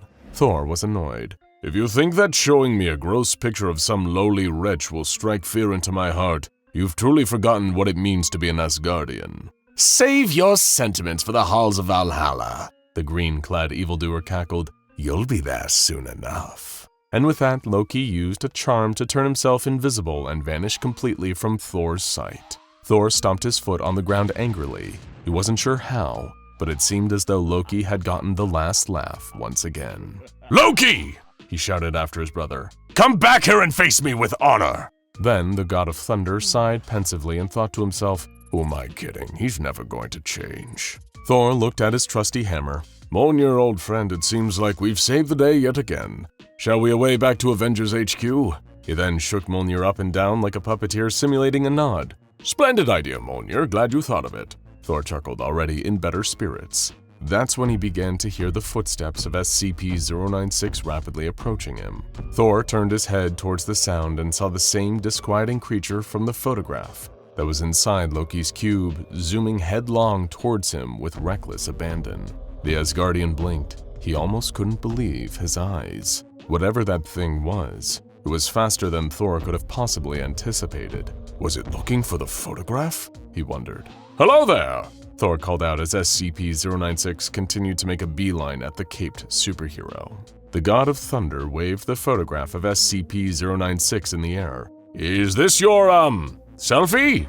In all likelihood, Loki had been his usual conniving self and stole that self-portrait from the miserable creature, hoping that it would mistake Thor for the thief. The god of mischief had probably even used a glamour to disguise himself as Thor when he did the deed. Thor believed that all he had to do was clear up this misunderstanding, and that he and this strange beast could go their separate ways without coming to blows. It was a naive, optimistic, and ultimately incorrect view of the situation, but at least the hero's heart was in the right place. I don't need this, so... Thor said, trying to reason with the creature. You can have it back if you'd like. But SCP-096 showed no signs of stopping, and was seemingly enraged even further by Thor flaunting its decidedly unflattering photograph. The Shy Guy kicked the ground and shot forward with a powerful burst of speed. One of its elongated arms slammed into Thor's face with enough force to nearly knock the Asgardian off his feet. Thor was so surprised that he instinctively whacked the creature with Mjolnir, sending SCP-096 careening backwards down the street. It wasn't launched more than a dozen feet before its powerful arms and legs dug into the pavement and slowed its velocity to 0. Even though the thing from the photo had taken a direct hit from Mjolnir, it barely looked phased on a physical level. One thing was for sure, the Shy Guy was still incredibly distraught, and it was directing all of those negative emotions towards the god of thunder. What was this thing? What is this thing? Thor wondered to himself. It was fast, strong, and durable to an unearthly degree. If this thing wanted to engage in single combat, Thor wouldn't back down. He was an Asgardian warrior, and sometimes that meant facing challenges head-on, no matter how suddenly they arose. Still, his time with the Avengers had taught him that having a clear reason to fight was sometimes even more important than the fight itself. Hey, quick question, what are you? He said aloud to the creature. SCP-096 didn't answer. Within seconds, it was on Thor again like a bilg snipe on another bilg snipe. The screaming humanoid swung wildly, pelting its opponent with blow after blow. Thor tried once more to communicate with his unknown enemy. I have no quarrel with you, weird one, Thor spoke. So take your noodle arms and be gone. For all of its relentless ferocity, the humanoid abomination left countless openings that a seasoned warrior like Thor could easily exploit. Of course, most mortal combatants would be unable to endure the brunt of the Shy Guy's attacks for long enough, but true to his nature, Thor was a god. The Avenger struck back with another crushing blow from Mjolnir, aimed straight for the creature's sternum. Once again, the monster was pushed back for a moment, and then resumed its maddening onslaught. A blow like that should have at least busted a rib or two. Were the bones of this horrible thing made of vibranium or some other rare metal out of the depths of space? Thor realized he was now fighting on the defensive. While he had faced foes in the past with much greater physical strength than the Shy Guy, including his superhero colleague Bruce Banner's mean, green, ever-loving alter ego, the Incredible Hulk, the sheer tenacity of SCP-096 meant that being careless with his own protection could lead to Thor taking unnecessary hits that would eventually wear him down in a prolonged fight. The wiry humanoid certainly didn't show any signs of slowing down or tiring, even though it had to be expending a lot of energy to move so quickly. Between his alternating deflections and counterblows against the creature, Thor mulled over his brother's words from earlier. Loki was right about one thing. This is a fell creature if ever there was one. Still, as long as there is thunder in my blood, I won't allow a hairless cur like this to bring me my own destruction. Think, Thor. What would Stark do at a time like this? He says he's the smart one after all, humor him. With his highly sophisticated tactical acumen that was similar to Iron Man except for the fact that it was much better and stronger, Thor efficiently assessed his current situation. While the pale beast was undoubtedly violent and far mightier than most terrestrial creatures, its attention and all the brute strength that came with it had been fixated solely on Thor since it arrived in the city. The Asgardian's best guess as to why was the photograph that Loki had tricked him into looking at. Devious trickster that he is, Loki must have known that this thing would hunt down and attempt to pulverize the latest being to see its face, which now, of course, happened to be Thor. The revelation of this fact meant that Thor no longer had to worry about the fate of civilians if he chose to relocate to a less populated battlefield, since the creature was now guaranteed to follow him. Nobody else needed to get hurt. While running from the fight wasn't exactly the God of Thunder's favorite strategy, it would massively reduce the chance of collateral damage. He'd be saving lives in classic Avengers fashion. Captain America would be so proud. Not that Thor would have done it any differently, even if he didn't have the Star-Spangled Man's approval. SCP-096 leaped in towards Thor to deliver its next walloping strike, but the Asgardian quickly grabbed it by the wrist and pulled the ferocious creature off its feet. He lifted it up and over his head before slamming it down hard into the pavement. With a bit of space between himself and his anomalous foe, Thor began to swing Mjolnir around by its leathery wrist strap. The Shy Guy desperately scrambled to its feet to resume the attack, but by that time, Thor had already thrown himself skyward. He soared between the buildings using the force of Mjolnir's trajectory, making it his mission to exit the city as soon as possible. Thor looked down to see that SCP-096 was following him along the ground, exactly as he predicted it would. While the battle with the beast would most certainly continue the second he dropped back to Earth's surface, he could rest assured that the place where the showdown would take place could be chosen by him. He saw an evergreen forest on a nearby mountain and decided that it would do nicely as a place to finish this. I'm sure no one would mind a few stray bolts of lightning around here, Thor thought. The God of Thunder was amused by the prospect of going all out against this being. Even though it probably had its reasons for wanting to destroy the one that saw its face, Thor was past the point of taking chances on diplomacy. This distressing creature was, after all, an adversary that Loki had plotted to send after him through one means or another, and because of that, it was likely to have power and guile to spare. Thor breaking a sweat to vanquish the thing would be a fitting replacement for the fight that he would have to have with Loki. Thor's feet hit the ground on a stony mountain ledge, and once again he struck that iconic superhero landing pose. Remarkably, the Shy Guy had kept pace with Thor almost the entire time the Asgardian had been flying, smashing through every tree and boulder that stood in its path. Even so, Thor was more than ready for it. Storm clouds rumbled overhead. The sky above the mountain was trembling as Thor decided that it was time to bring down the thunder on his unfortunate foe. Boom! Crack!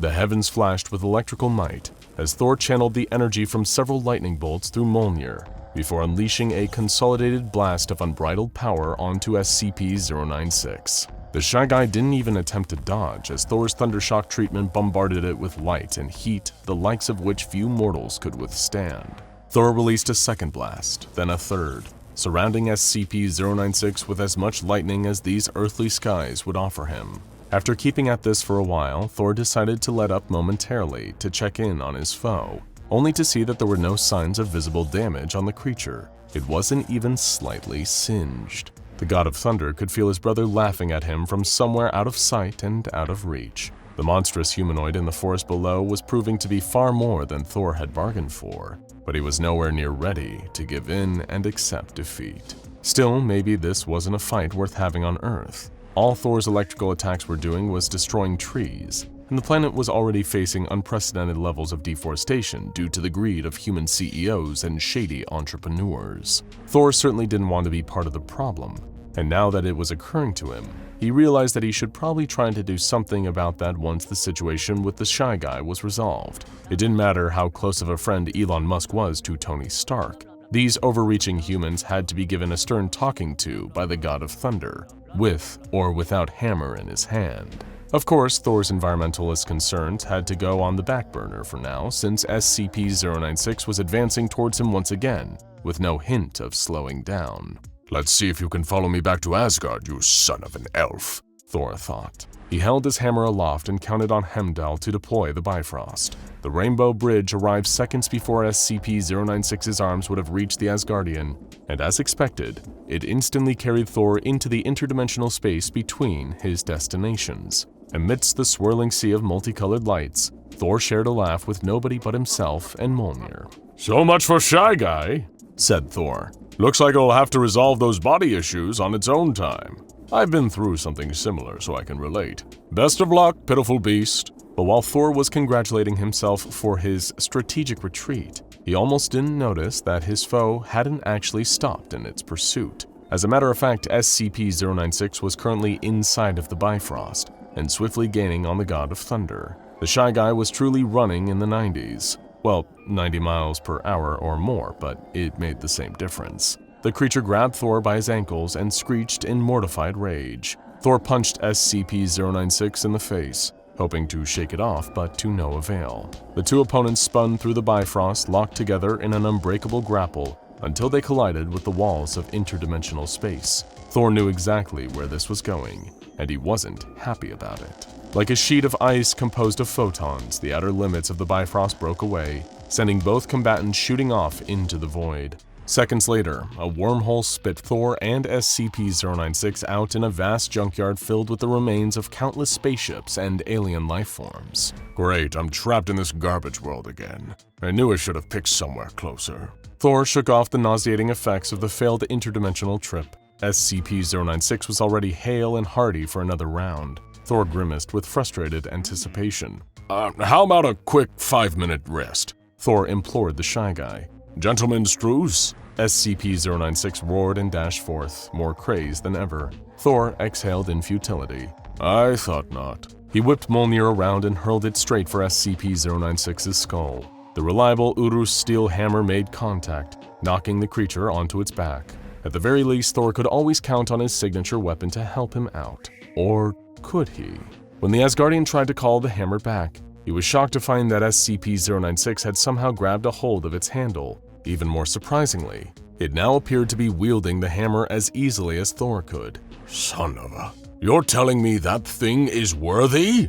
The Shy Guy, now with Mjolnir in hand, pounced on Thor, swinging the hammer with no technique or finesse. It was everything Thor could do to simply avoid the creature's range. A blow from Mjolnir was enough to cause serious injury to even the most formidable Asgardian warrior. Damn you, Mjolnir, we talked about this, Thor thundered. We're friends, aren't we? But none of his words could get through to the hammer now that it was in the hand of SCP-096. In an act of righteous defiance, Thor called the fury of lightning into his own body. This strange foe, which had come from Loki's latest prank, was about to find out what happened when a god of thunder got serious. With the speed of a lightning bolt, Thor flew at SCP-096 and punched it so hard that its grip loosened on Mjolnir for all but a second, and that second was all Thor needed to reclaim his weapon.